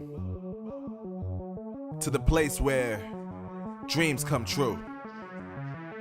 Where everything you want can be yours. If and only if you're willing to work for them. You're willing to hurt for them. But most of all, you're willing to be first for them. Ha! Look, I'm going straight to the top. I don't know how it would stop, like it or not. I got some goals that I'm hitting. You hear what I'm spitting? It's hot. Look what I got. Whole lot of passion and pain. The road to success is insane. Stay out my lane. The Snapdragon Pro Series powered by Samsung Galaxy is brought to you by Snapdragon Elite Gaming, Samsung Galaxy S23 Ultra, Monster Energy, DHL, and the U.S. Air Force. All right, everybody, welcome back to the Snapdragon Pro Series, where we just had an insane back and forth war between UG and SE Esports. SE Esports, 2 perfect wars on the day here today now. 1 off stream, 1 on stream, and SE Esports takes out UG in that last performance. That was a good one. Incredible, yeah, and especially we need to mention before United Gaming was on top of the ranking. Now it is SE Esports undefeated after 4 wars or 3 wars for SE Esports. Incredible stuff, and also those attacks which were superior, crushed all the base of United Gaming, and we know that United Gaming still got one of the best base builders in Clash of Clans. I mean, we can see why they are the defending champs right now, Bash. Yeah, I mean, best base builders don't matter when offense is so favored right now and you have some of the best attackers in the whole tournament going against your bases. 15-13, a little bit of a surprise. I thought it would definitely be 15-14 either way, but not surprised with SC taking the victory. I think either team could have won that one, but SC is just playing on another level right now. Yeah, I think it's definitely going to set things up to be interesting, like you were saying during that war, Bash, to look towards those challenge finals. These are obviously 2 teams we expect to be in that position, but whatever they can learn and garner throughout this season and then carry on into challenge finals will be very, very important. But that is almost the end of today. We still have 1 more war. Before we get into that, I've got an off-stream update as well, just so everybody at home knows. We did the Omni versus We Stay Active match, and Omni got 14 stars to We Stay Active's 11. Now, if you recall from the beginning of the show, We Stay Active was one of our undefeated teams coming into that bash, and now they just got their first loss. We talked about Omni. They can surprise some people, and they do just that. I think that war was probably a good one to see. 14-11 though, that's a little bit interesting, I'm not gonna lie. But let's go ahead, let's talk about match number 4, our final match on broadcast here tonight. Underworld X against Synchronic. Both of these teams need a win in the worst way. Speaking of our last match of the night, guys, if you've liked what you've seen, make sure you come back same time, same day of the week next week. Wherever you're watching, we'll be live here with week 3 out of 4. But again, Callie, both these teams need to win this war. Yeah, that is for sure. And we see the first time here broadcasted live Underworld X. The lineup is Panda, Omaxiu, Omart, Loki, Sam, and T-King. They performed well in the first day here. They had only 1 match off stream, but they won it. So after their loss to SE Esports today, they are currently 1-1. So a decent start for them. But now they are facing off Synchronic, and we know that Synchronic needs to get the victory to keep their chances of advancing. Soham as the team captain, Juanjo, Le Marcelo, Black Powerade, Halo Blade, and Rainberry will try to get this time the victory. Yeah, and it's not like they've been getting shut out in these wars. They've been right there. It's been really close. Just been really unfortunate for them so far. Yeah, I'm glad you brought that up, because Synchronic has actually had really, really strong performances. They've just gone up against people who have just had the smallest bit better performance every single time. So while they haven't gotten that win in their column yet, they still have been a pretty intimidating team to go up against. So for any of those teams that were in the middle or down towards the bottom of the leaderboard when they end up going up against Synchronic, that could potentially be an opportunity for Synchronic to start padding their win column here, Kala. Yeah, that is for sure. And I'm happy that last week I throw my hat in for Omni and Synchronic. And Omni got the win. So it was off stream, but they won against the undefeated WSA.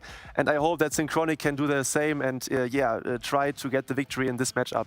Yeah, we knew that heading into today that some of those rankings on the leaderboard were going to shift just a bit because all of the teams obviously haven't gotten an opportunity to play against each other.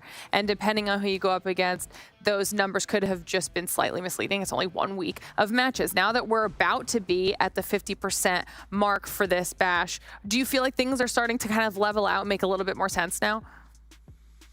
Slightly. I still think the middle of our pack is going to be really tight, especially, you know, I mean, we do have some teams that are still kind of down there. We do have some teams that are up at the top. And when we see that, when we see some teams with, like, you know, undefeated and we see some teams that are completely defeated, that middle of the pack can get really interesting come the next few weeks. I think we all expect SC and UG to be right there. But which two teams rather are going to join them? I mean, there's a lot to play out still. I think it's going to be really good once we get through next week, like Bash was saying, come back same time next week, and then the 4th and final week, because that bubble area for challenge finals is going to be a really, really close bubble area. But like we've been saying, we still have Underworld X and Synchronic to close out the day here on stream, which means for the last time today, I'll start sending you on over to the other side of the studio. Chat, let us know your thoughts and your predictions. The boys have been doing pretty well so far today, and we'll hear from them one more time when Kala gets over there. Yep, maybe Bash needs to carry me for a second. So my oh boy, Kala's losing his killed. equipment. I got it, don't worry. So in this matchup, Synchronic, Underworld X, both kind of struggling thus far. And we talked about it a little bit before. Synchronic has been right there. They lost to SE Esports 13-14. They lost earlier 13-13. They've been right there, 13-15, excuse me, against UG. And their other loss was 14-14, 4%. So Synchronic has been right there. They're on the cusp of a win. They just can't get the job done at the end of the day. I'm not sure of Underworld X's record. I don't remember if they played off stream or whatnot, but I know that they're down there at the bottom looking for some wins as well. So it's definitely must win for Synchronic, probably must win for Underworld X. Both these teams got to bring their A game. Underworld X, we've seen them do some wonderful things previously as Golden X, now Underworld X. Panda X is going to get us started. I'll go ahead and get everything going as Kala's getting his equipment fixed in the studio. I'm done. Okay, there we go. We got a Battle Blip coming in to start us off here with a Root Rider attack for Panda X. It does look like a Super Archer setup here. Yeah, cloning in the Super Archers. So he's going to go ahead and get the Super Archers working, rage up, take out the Town Hall, take out the Mono, and then set up. He doesn't really have much time for a Queen Walk or Warden Walk, so maybe those healers just go on top of the roots here. Yeah, but it's looking strong here, so he got the value he wanted. He finds the Tornado Trap. That's always also a good addition here for the value. And now the Queen Walk is starting, directly joined by those Root Riders to open up the wall here to get the Queen also into the base here.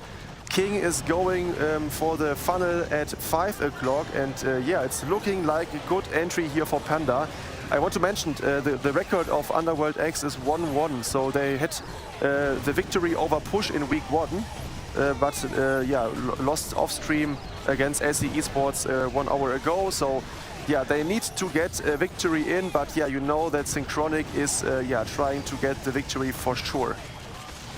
Alrighty, here we go. Panda X pushing through the middle of the base here with his Root Riders. The King's doing a great job. Now he's trying to beat into the wall here. We need something to get the Igor Artillery, and the World Champion is doing just that, as I pointed out. Going to throw in a balloon here. I love that balloon on the Archer Tower. He's got a lot of force here.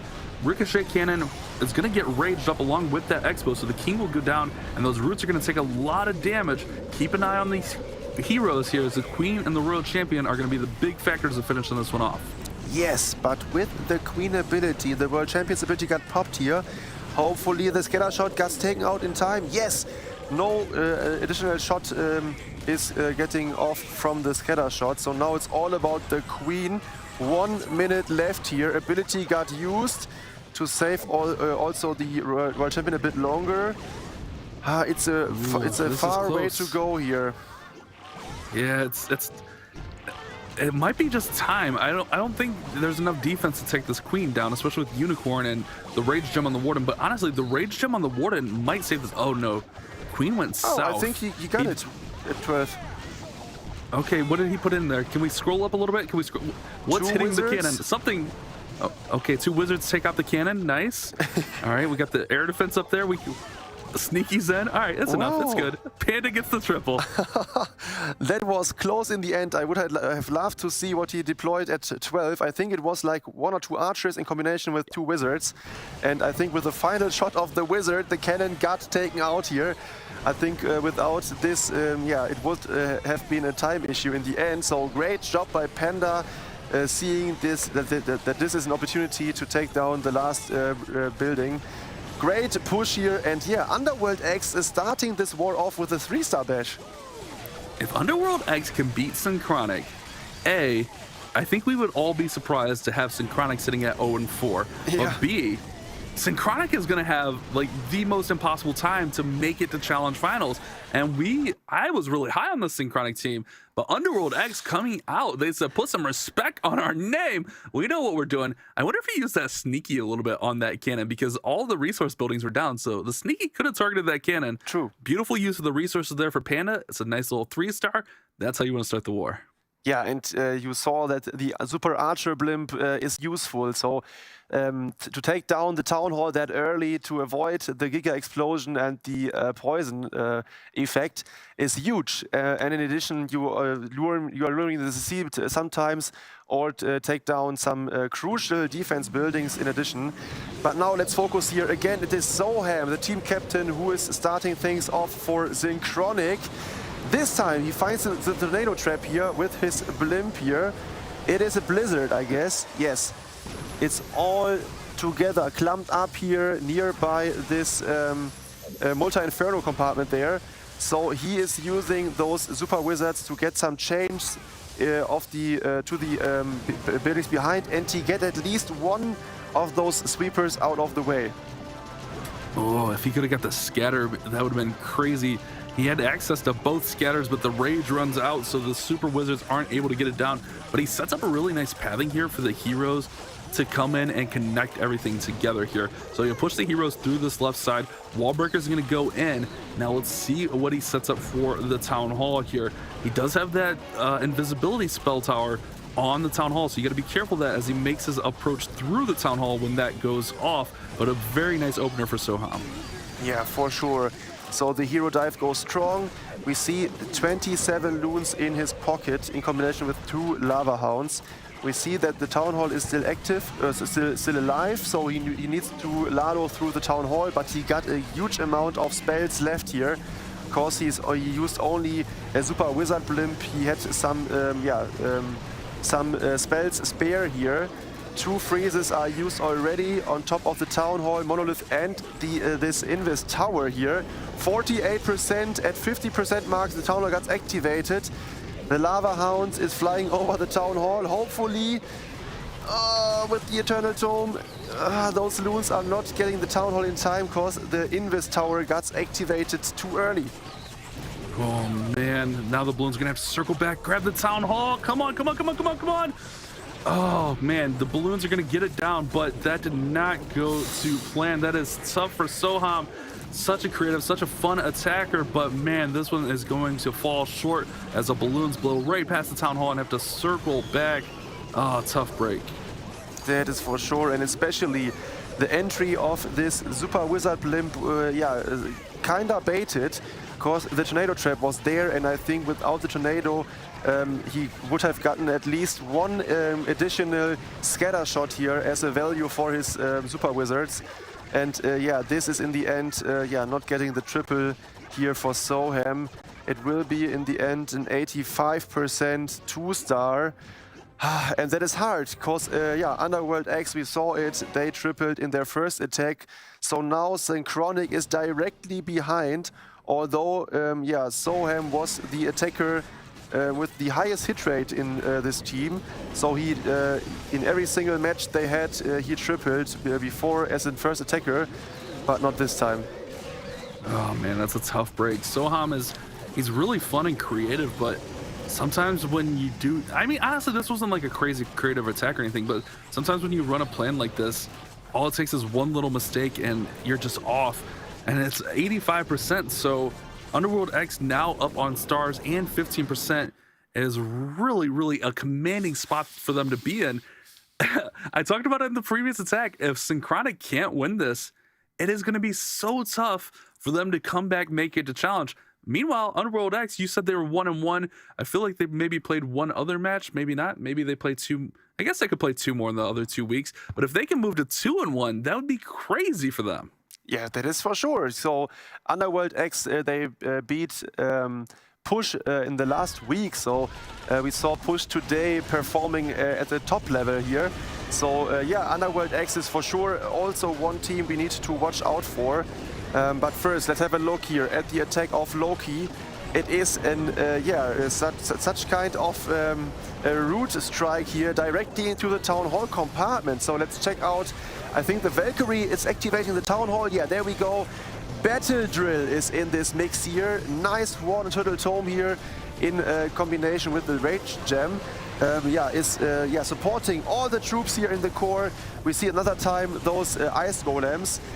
The Fox is making the World Champion invisible. And yeah, she's continuing their way behind this Battle Drill to help out. One last freeze to freeze the Eagle. And yeah, it's looking like a decent attack by Loki. A really strong starter here. Not an attack we see a lot of with the Valkyries, but if you can keep the roots out in front, it seems to be pretty effective. Queen is all on her own up there on the top side though, so keep an eye on her. If she takes too much damage, that could be an issue for her, but he's got a lot of force moving through this. He's still got King with ability, he's still got Queen with ability. This is looking strong for Loki. He's just got to get over to that Eagle. It's like, oh no, King left everything behind here. With Queen going to ability, the roots are still strong in there. He might have enough just to get through the Eagle with all this. He'll still have King ability. This is looking good. But he didn't have any cleanup here, so another time look at the troop bar, only but root still a minute and a half. Yeah, for sure, it isn't on a time fail, but I'm always I'm always curious about it, that those players are not playing, bringing any additional troop with them. So only one Valkyrie, one of those mini Warden, and also only Root Riders. So crazy stuff here by Loki. In the end, it is a crushing 3-star. Look at this Root Rider army coming behind this hero dive here. Crushing triple, and yeah, 2 out of 2 for Underworld X. That was unexpected for me, but yeah, surely they deserved the congrats. Yeah, that's crazy good. Oh man, I'm a little bit stunned. I'm not gonna lie, in my head, Synchronic was heavily favored in this one. I don't think we've seen Underworld X. I'm looking at my notes. I think that's the first time we've seen them on broadcast. Yep. So I guess it's just because maybe they were like out of sight, out of mind type of thing. And we've seen Synchronic do some good things, but Underworld X is bringing it. Yeah, I think Synchronic is struggling defense-wise. So we talked about that they had offense-wise the same score last week than United Gaming. 7 triples out of 10 attacks. But the difference to UG was that their defense was not on point. And also today, they are struggling highly.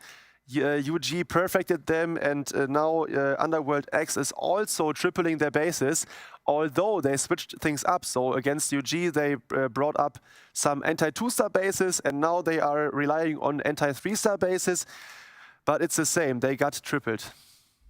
Yeah, it's tough, man. I mean, we talked about the offense already at Town Hall 16, and not having like the bases be there, like it's just tough. It's already tough to defend when you have some of the best base builders in the world, where we've seen that. But it's so tough to defend when you just don't have those resources, let alone when you do have those resources. We saw, I think everyone has high regards for like Ghost and Ninch on UG, and we saw them just give up a perfect. So if those guys are giving up a perfect, like what are the rest of us gonna do? You know, there's no win here. Yeah, but still, only 2 attacks happened here from Underworld X. It's not over yet here. Marcelo is in for Synchronic. The second attack for their team. It is another time a Queen charge into Root Riders. In this time, he's also using the Rage Gem on the Warden, and he's bringing the Battle Drill with him. Alrighty, let's see what Marcelo can do. Setting up the pathing here, setting up the pathing with the Queen on the bottom side of the base. I'm curious about the Battle Drill. I'm assuming the Battle Drill will just be in there to support the Roots. A lot of time we're seeing that Battle Blimp go in for the Town Halls. The Battle Drill isn't something we see a ton of. Queen's gonna charge now. She's gonna be able to get into the Eagle compartment, get into that Ricochet Cannon. She should be fine to really clear some pathing and set everything up for these Roots to come in. And, oh, he switches to the Battle Blimp. Okay, so I was confused about the Battle Drill, but he selects the Battle Blimp now. Uh-oh. Oh, okay, so the Queen got Rage doubled, but she still got using the ability. Yeah, okay, so now CC troops are lured.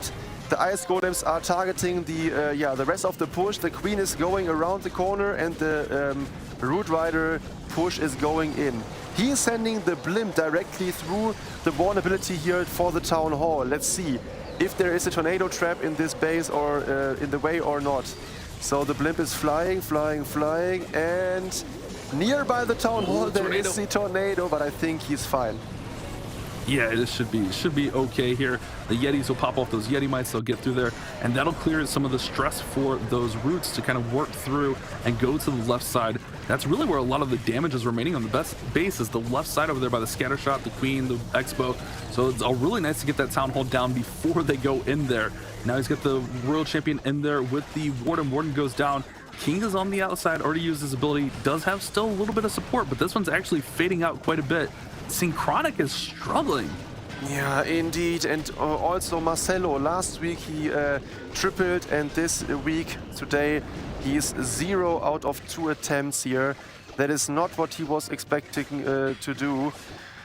After Soham as the team captain with the best hit rate failing, also Marcelo in the second attempt is failing, and this means Underworld X with 6 stars, and yeah, Synchronic only 4 stars after 2 attacks. Yeah, it's a tough break. They just, for whatever reason, they're struggling in this war. They're just kind of off their game. We've seen them do some really good things, but they're just off their game in this one. And the meanwhile, you talked about it, their defenses are just not holding. Underworld X is taking the fight to them in this war. This is. I know Synchronic is 0-3, but this feels like a little bit of an upset. Yeah, that is for sure. And Synchronic is doing everything from match to match to change things here in their favor, but it's not getting better, even worse, because now also Soham is failing. And defensive-wise, I don't know exactly what the problem is, but none of their bases is defending well, and that is a huge problem for Synchronic, especially because this is the 4th war already for them, and we know every team got 7 wars in total, and if you have more than 3 losses, it will be really, really hard to get into the next round, into the grand finals. Yeah, it's not impossible, but it's near impossible. But when we see like some teams that are like running away, where we have SE at 3-0, UG at 3-1, that does allow the middle of the pack where sometimes that 3-4 situation could happen. But Underworld X is just on fire right now. Omaxu is one of my favorite players on this team to watch attack. He's going to use the Zap Lalo here with a little bit of a Queen Charge. So a little bit of everything here. Zap, Queen Charge, and a Lalo. Let's see if Omaxu can keep the momentum going for Underworld X. Yeah, and look at that. He zapped away the poison and the rage spell tower. So that was a really, really nice touch here. Sending in the Queen now against enemy King. Maybe starting the healers after the air defense got taken down. Yeah, there we go. Healers are dropped. The King got taken out here, the enemy King, and now charging in for the Town Hall. Enemy Queen is also taken out here by the King. CC got pulled. And now, yeah, it's all about how he can get into this tunnel compartment. All right, here we go. Let's see if he can do it. You said he's got to get into the Town Hall compartment. Sends the wall breaker in to do just that. Let's see if the Queen goes in there. She'll get a little bit distracted by that left-hand side. Ooh, she goes to ability. Oh, that's tough. That is tough. All right, Battle Drill is in to provide some support, take out some of those defenses, but the Queen is still under a lot of pressure. Rage is up. That'll help her get in there. Those new merged defenses, Cal, I think people are underestimating how strong these merged defenses are. She'll go over to the storage, but she should step into the Town Hall next. And with some of that pressure gone, I think she should be fine to grab Town Hall. Yeah, for sure. We saw so many players misjudge those new merged archer towers and cannons. And in the end, we see it here. The ability of the Queen is missing, and he's needing to invest another free spell here to get the Town Hall kill done. So now let's focus here on the Lalo. The Warden is following. Now the Royal Champion is also in the mix. Nice Warden Eternal Tome here.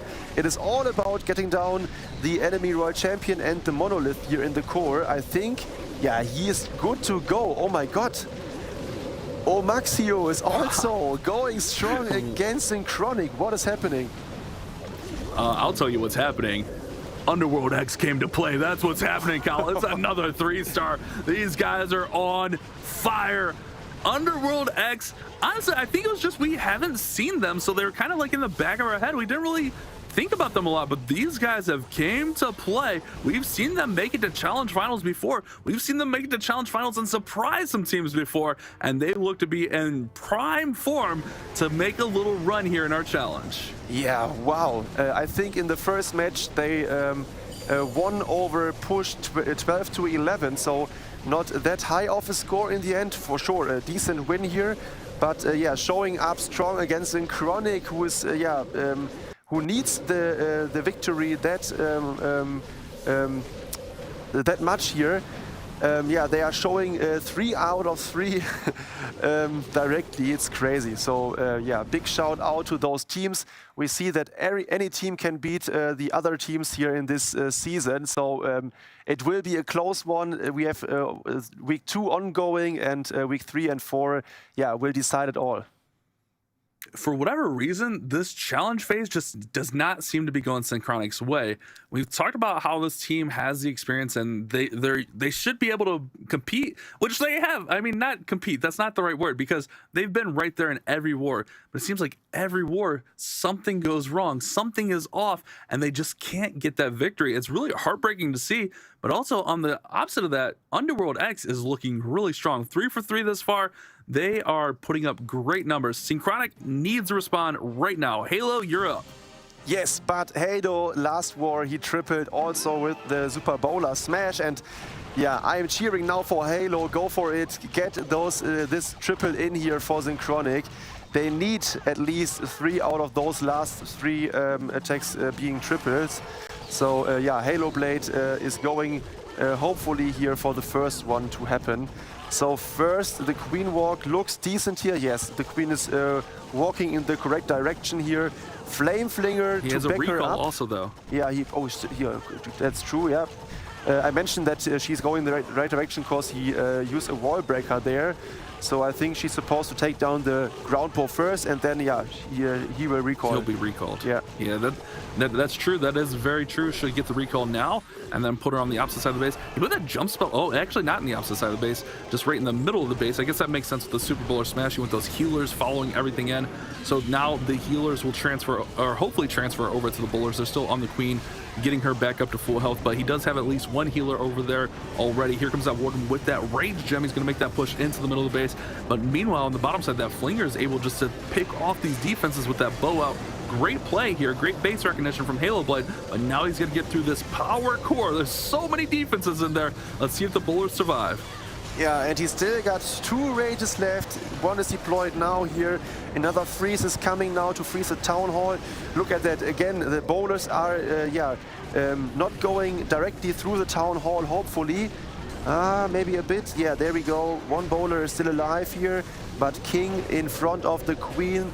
The Flame Flinger is going strong, but it's a far way to go now. All right, here we go. It's all in. It all comes down to this for Halo Blade. World Champion gets through the monolith, but that the merged Archer Tower is just going to deal so much damage. The World Champion goes invisible to save herself. Queen's still alive here. Does he have enough gas in the tank? Queen is fighting through. Queen still got ability. He's got super rocket loons in there. Still got King with quite a bit of health. A minute left. This one's going to be pretty close. Queen pops ability and spawns healers with the healer puppet. Does he have enough gas in the tank is the question. Time's ticking. I don't think that this will be enough here in the end. Although I think the Queen will not die against this Arch Tower here. But I think he will run short on time. Let's see. Oh, okay. This wall is ideal for him here. So I think if the Queen will take down the multi-Archer Tower, he is good to go. Let's check out. Oh, the Dragon Rider is going down. It's all about the Queen. If she's able to stay alive with those two healers here. The healer puppet, can it be the game changer for Halo Blade? It looks not that bad here. It's damaged already, and it is the 3-star. Oh my god, I am relieved for Halo Blade. Oh, that was close. That was such a close attack for Halo. He does ultimately get through and avoids the time fail. Oh man, was that the close. Healer puppet. The healer puppet, yeah, that was clutch. We don't see a lot of healer puppets, but that was ultimately the deciding factor, getting that Queen healed back up, and she's able to take down the final building. But Underworld X is still up big. This gets them to 7, but they're already down still 2 triples. So they need a defense here, and then they need some help here on the final attack, we'll say. Yeah, that is for sure. Yeah, but the current average hit rate of Underworld X was about like 11 or 12 stars. So maybe they have still a potential chance here to get with those triples back into the action here. Let's check out the attack of T King for Underworld X. He is in, bringing the giant gauntlet on the King. But he is doing not only a Queen charge, but he's not using the Root Riders, but he's using Super Dragons for the first time today. Okay, here we go. Super Dragons. I like it against this style base. He can go ahead and he can set up the pathing here with the Queen, recall her, put her on the other side of the base, and do the exact same. Then run the Super Dragons right up the middle. Watch this enemy Queen, who recalls just in time. The enemy Queen was locking onto his Queen. Now he's going to go ahead and recall her on the other side, and then he'll send the Dragons right through there about 10, 10:30, 11 o'clock, right at that Wizard Tower and the gold storage, and then he'll push that blimp right in for the Town Hall. I like it. Yeah, by the way, this base was tripled by Rigo Torres. It was the space where the King slightly didn't got the Town Hall down. And I think Synchronic thought not that Underworld X would replay this attack here by Rigo Torres, because it was really not planned one with the Town Hall kill. So now T-King decided here to use those Super Dragons with enormous amount of spells here. The blimp is flying here directly to the Town Hall. We see the Warden ability is used perfectly here. Now some loons are taking down the Town Hall here from the blimp. And it's all about whether those Super Dragons will stay in the core. No, they are following some Ice Golems here and take down these major defense in the core.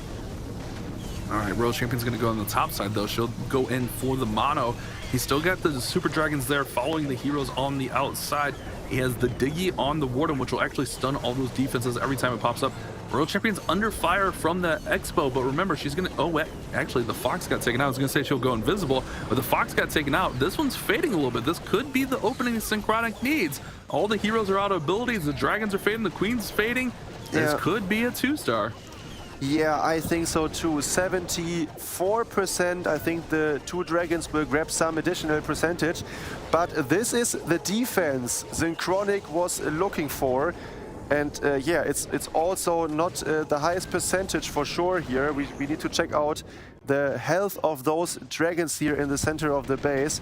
Maybe there are some Black Mines waiting for them, especially the Scatter Shot, and the Royal Champion will end their story. Oh, but they are quite healthy, so okay. Maybe they can pick up some additional percentage here for T-King. But yeah, it will not be a triple, that is for sure. Yeah, it's going to fall just a little bit short, but it's still respectable on the percentage. And with Synchronic missing quite a few attacks, the percentage is still going to be fine for Underworld X. 85% as this minion's going to get picked off. So a miss for T-King, but they are still fine here. Synchronic's got to keep the pressure alive. And this war, Synchronic has struggled a little bit, but let's see if they can bring it back here at the end and maybe get some help. Yeah, the hope is needs to be there. So of course, there's nothing to do than trying the best to reach the best outcome here for them. So they need those triples, and the last two attackers, I think Juancho and Power Rate will it be.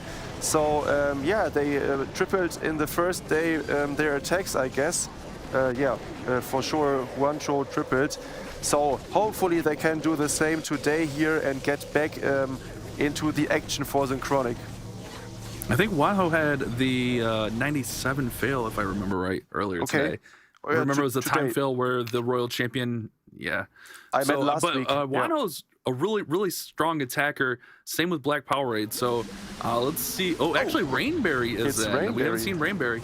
Rainberry with some Electro Dragons. We haven't seen Electro Dragons either yet, Colin. So something a little bit different as the player and the attack here. Yeah, maybe they are thinking about using some troops which are not expected here. Rainberry was not in the first match today, but last week he played for Synchronic also. So now let's focus here what he is planning for. So he's taking out at least one air defense with this stone, with the Flame Flinger at 9 o'clock. Funneling for his E-Dragons at 6 and 3, so I think, no, at 6. So they are coming in from 7 to 8 directly into the enemy queen here. Earlier Turtle Tome here with the blimp maybe. First two rages, then he doesn't have the blimp. Yeah, he's got he's got the Flame Flinger in, so no battle blimp. The E-Drag's gonna have to take this town hall down, or at least clear enough for the heroes to work through there. But honestly, the way it's going, the E-Drags might just go ahead and pop off that Town Hall. He does have enough spell support in here. He's got another Rage, and he's still got Freezes, so he'll be able to support them so they can take that Town Hall down. That'll actually allow the heroes to get a little bit more. They won't have to deal with the damage from the Town Hall. So it's probably a good thing the E-Drags get the Town Hall for him here. Yeah, but unfortunately, those E-Dragons at the top didn't got the Eagle Artillery down. So now the Eagle is shooting once again. So the King pops ability soon here. The Queen is following. Now it's stuck onto these Ice Golems here. The Royal Champion is going now here for the Eagle Artillery, but another Ice Golem is coming out of the CC. And I think he will. That's tough. He will not be successful here. Yeah, the Ice Golems, I mean, normally E-Drags will get through and take that CC down, but since they didn't, the Ice Golems come out and ultimately they're going to stop this one, and that's going to pretty much all but seal it here as Rainberry is going to fall short, and it is going to be a 2-star up into the 90s. As looking, Queen did pop her ability already, so Royal Champion will go down relatively soon. Queen will follow. She does have Unicorn on there, but with the Ricochet Cannon and the Expo, she doesn't stand a chance. Just a tough... Synchronic they don't seem synchronized as a team right now. That is harsh here for Rainberry. I think the split of the E-Dragons was not ideal. I think like 4 E-Dragons went to the Town Hall, and only 2 got up for the Eagle. And yeah, they didn't finish the job there. So in the end, it is not a triple here.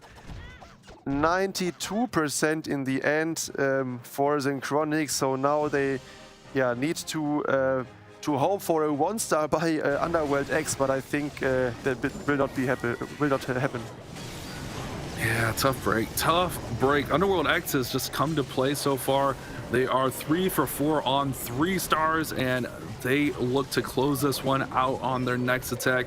2-star will just close this one out, so nothing crazy needed. But man, Synchronic, they can put up numbers, but then they have a war like this where they just struggle. I'm having a hard time figuring this team out. I really am. Yeah, unbelievable. Although they are putting so much effort in the base building and improving from week 1 to today. It's very unfortunate for the team, especially for Soham as a team captain. They had big plans for this season, and unfortunately, it's not going for after their plans here until now. All right, Sam X. Now, it's not an easy gimme Town Hall here, but Sam X just needs to secure the Town Hall. I think he's going to go ahead and just send everything in, send the blimp in for the Town Hall with the Warden ability. Play it smart here, don't take any crazy risks, and just secure the victory. That's what I would do. You don't need to do anything crazy. You don't need to make it anything wild. Just go get the victory for your team, and there's going to be no drama on this Town Hall takedown, and that all but secures the 2-star with Super Dragons and the heroes yet to be deployed. Heroes are coming in now.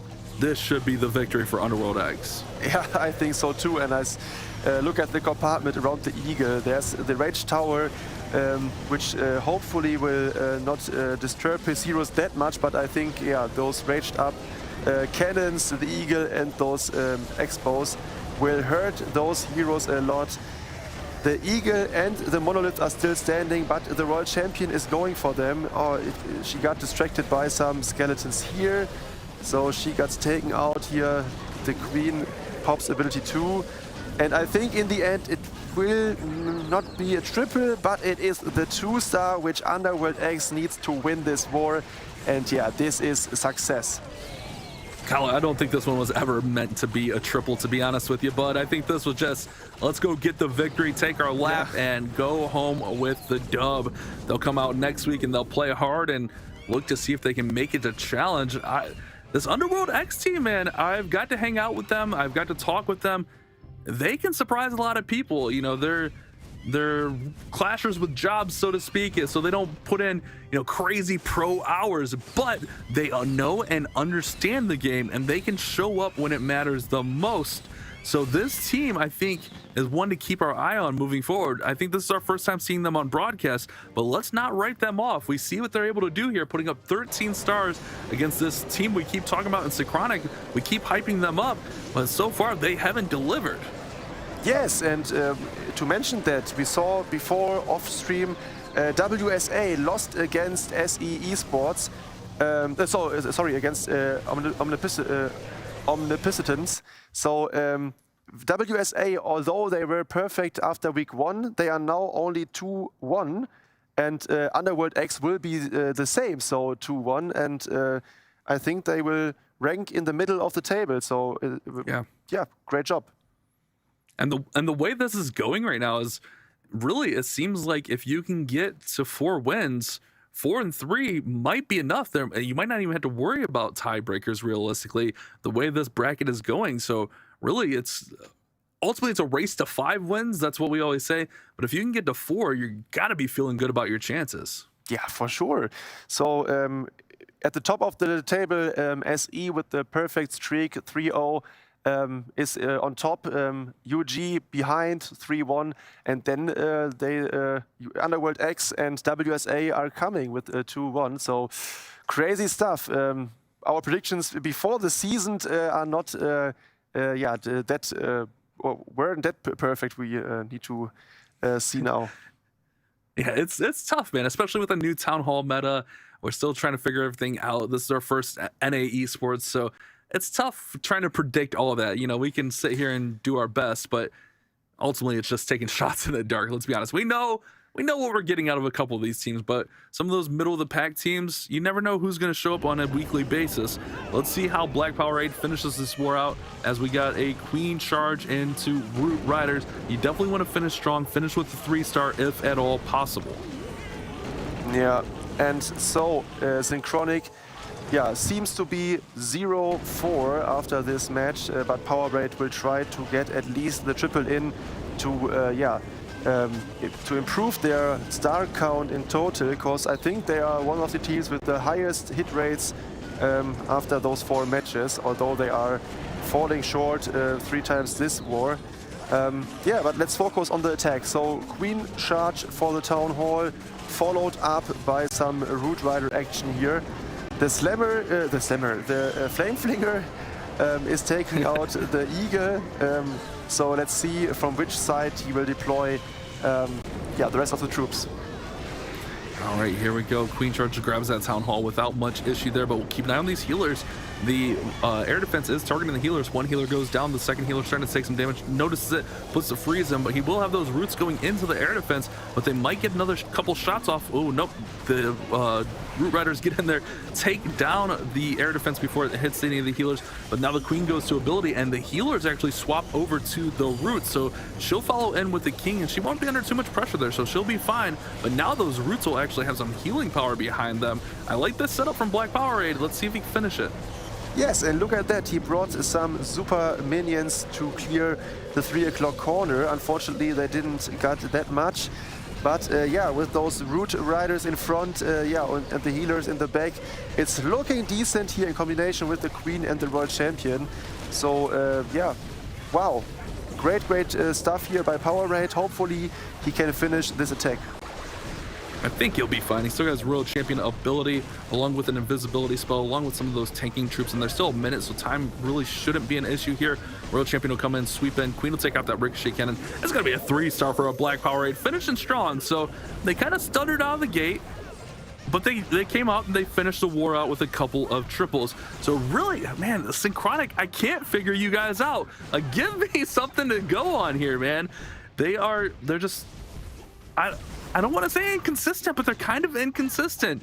The way these wars have gone, they put up high numbers, they'll go mid numbers here, but ultimately they're going to fall to 0-4. That's the number that matters there. They're going to fall to 0-4, which is a heartbreak for this really solid lineup.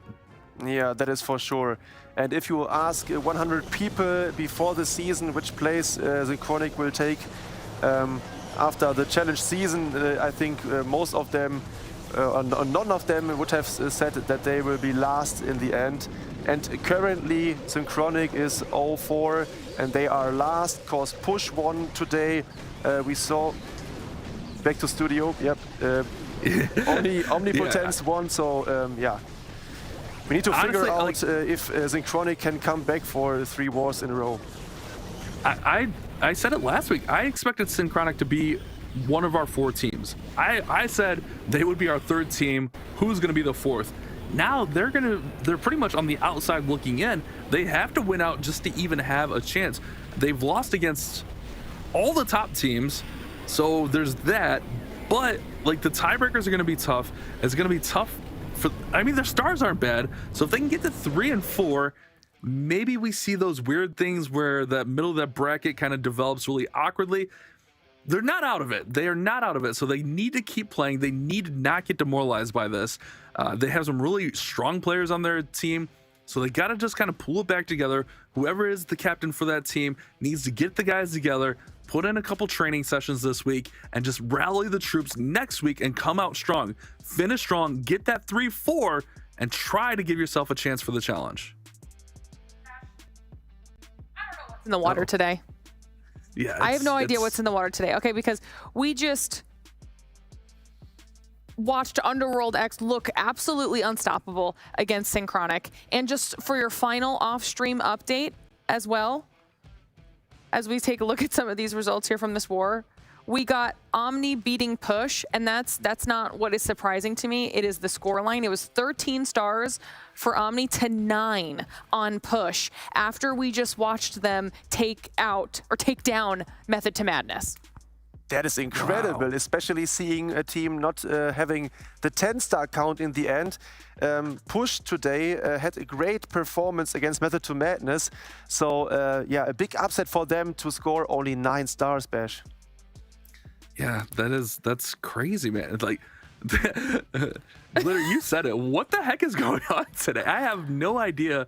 This is what, I mean, I guess we'll just blame me because I started it all with a weird week with my flight getting canceled. So we'll blame me for the weird week. That's fair. You know what? I am always on board with blaming you for things, Bash, so I'm fine with that. It's just we had such an insane week 2. It almost feels like some of these matches are something that we would have seen next week, not this early on in the season, but we had some really, really good upsets. You know, it was an impressive week of gameplay. We'll take a look at the leaderboard so we can see what has shifted since we checked in with it to start off the show. Obviously, we knew SE Esports was going to be at the top after they had literally a flawless day of wars today, now making them undefeated at the top of the table, UG 3-1 because of SE Esports being the team that knocked them down.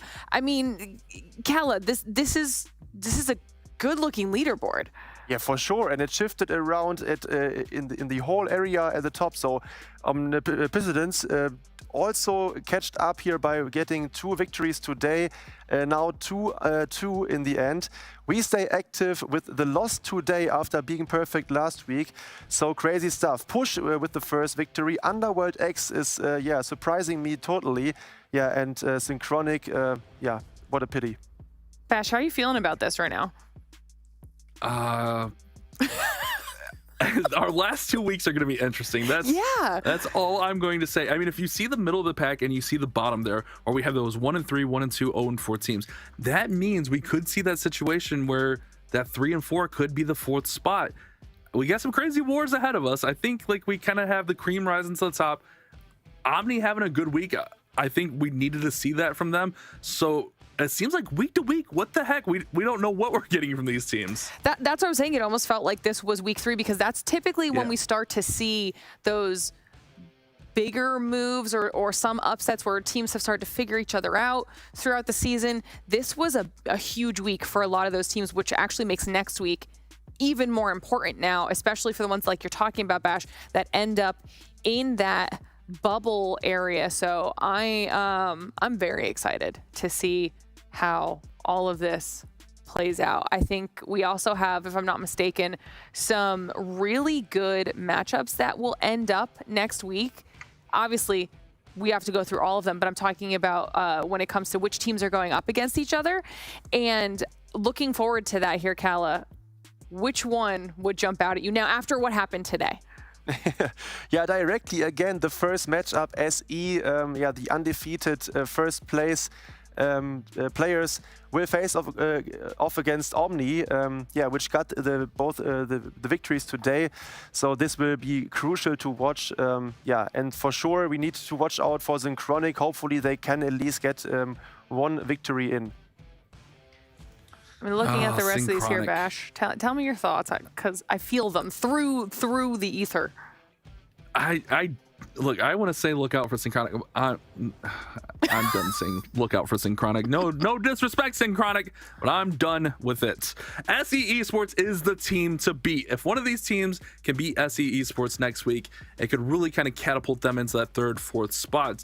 SE Esports plays 3 times next week, so it's a big week for them. They can solidify and get themselves into challenge and have an easy week 4 with 1 war. So huge week for a lot of these teams. They just got to show up and do it now. And I'm glad you brought that up too, Bash, because what we just showed you guys at home, that schedule, that's what's going to be on stream, but we'll have 4 off-stream matches when we typically have 3. I think we've got a little bit more next week, if I'm not mistaken. So there's going to be even more updates that you'll be receiving throughout the broadcast, keeping you up to date on what we've got going on with those off-stream matches, because those will actually be really important after the end of week 3.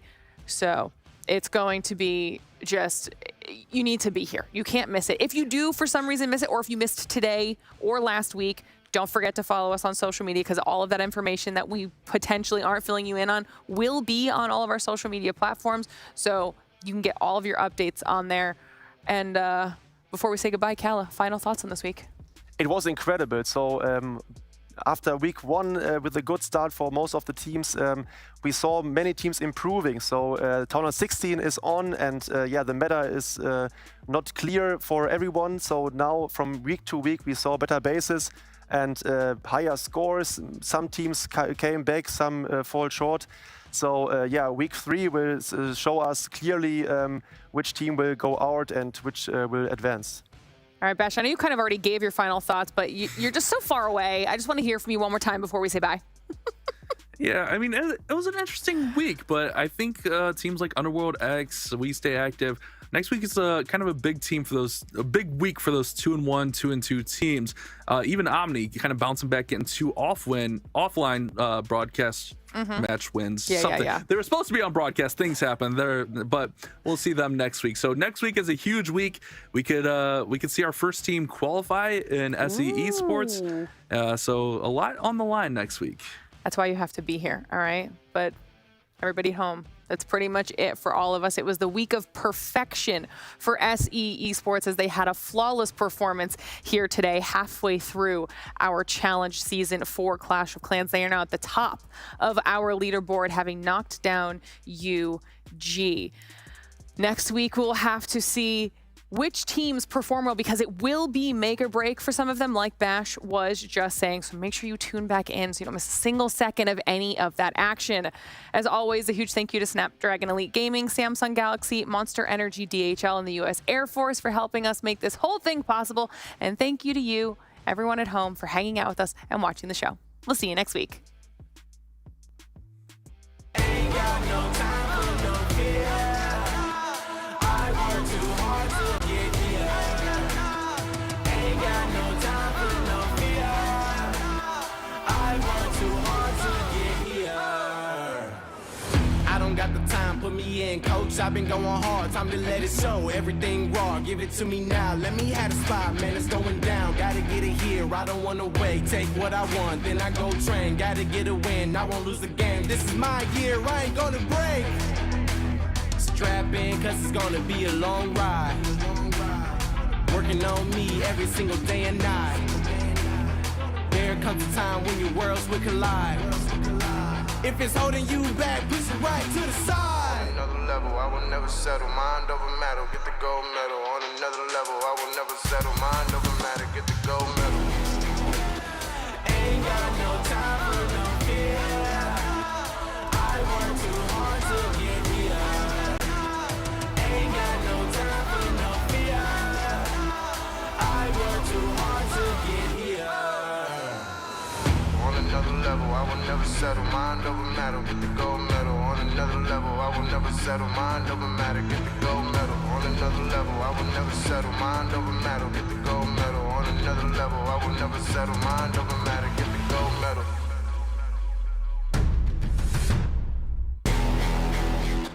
Ain't got no time for no fear.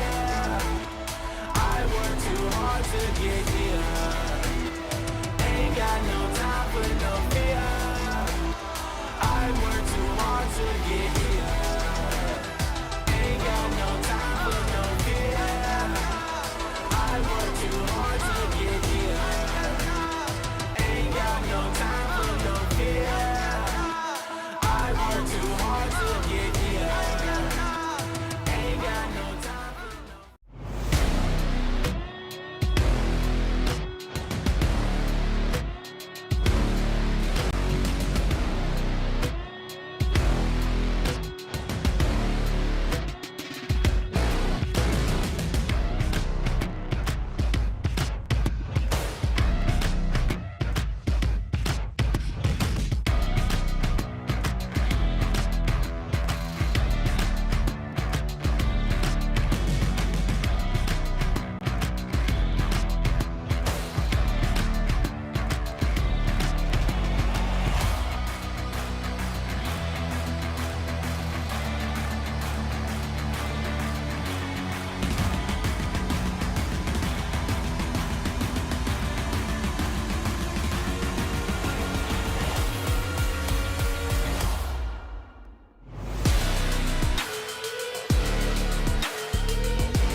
I'm on the mission, snap any minute, casually winning. Stop tripping on me, stop dissing on me. Yeah, I got a dream, can't take it from me. My fire's burning, now I'm always learning. Tell me where to go, man, I'm on a journey. Yeah, I can't explain it, I get excited. Keep it 300, King Leonidas.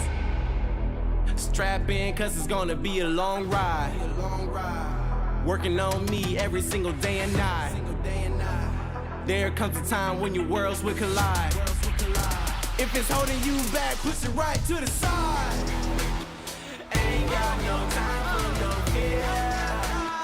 I work too hard to get here.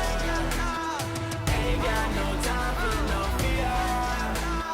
I work too hard to get here. I don't got the time, put me in, coach. I've been going hard, time to let it show. Everything raw, give it to me now. Let me have the spot, man, it's going down. Gotta get it here, I don't wanna wait. Take what I want, then I go train. Gotta get a win, I won't lose the game. This is my year, I ain't gonna break. Strap in, cause it's gonna be a long ride. Working on me every single day and night. There comes a time when your worlds will collide. If it's holding you back, push it right to the side. On another level, I will never settle. Mind over matter, get the gold medal. On another level, I will never settle. Mind over matter, get the gold medal. Ain't got no time for no fear. I work too hard to get here. Ain't got no time for no fear. I work too hard to get here. On another level, I will never settle. Mind over matter, get the gold medal. On another level, I will never settle. Mind over matter, get the gold medal. On another level, I will never settle. Mind over matter, get the gold medal. On another level, I will never settle. Mind over matter, get the gold medal.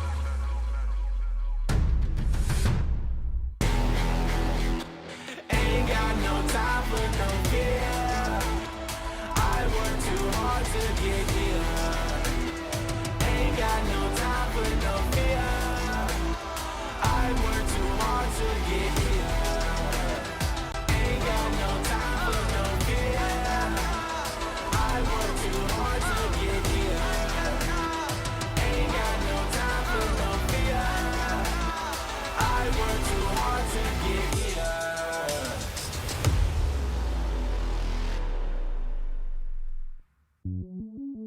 Welcome to the place where dreams come true. Where everything you want can be yours. If and only if you're willing to work for them. You're willing to hurt for them.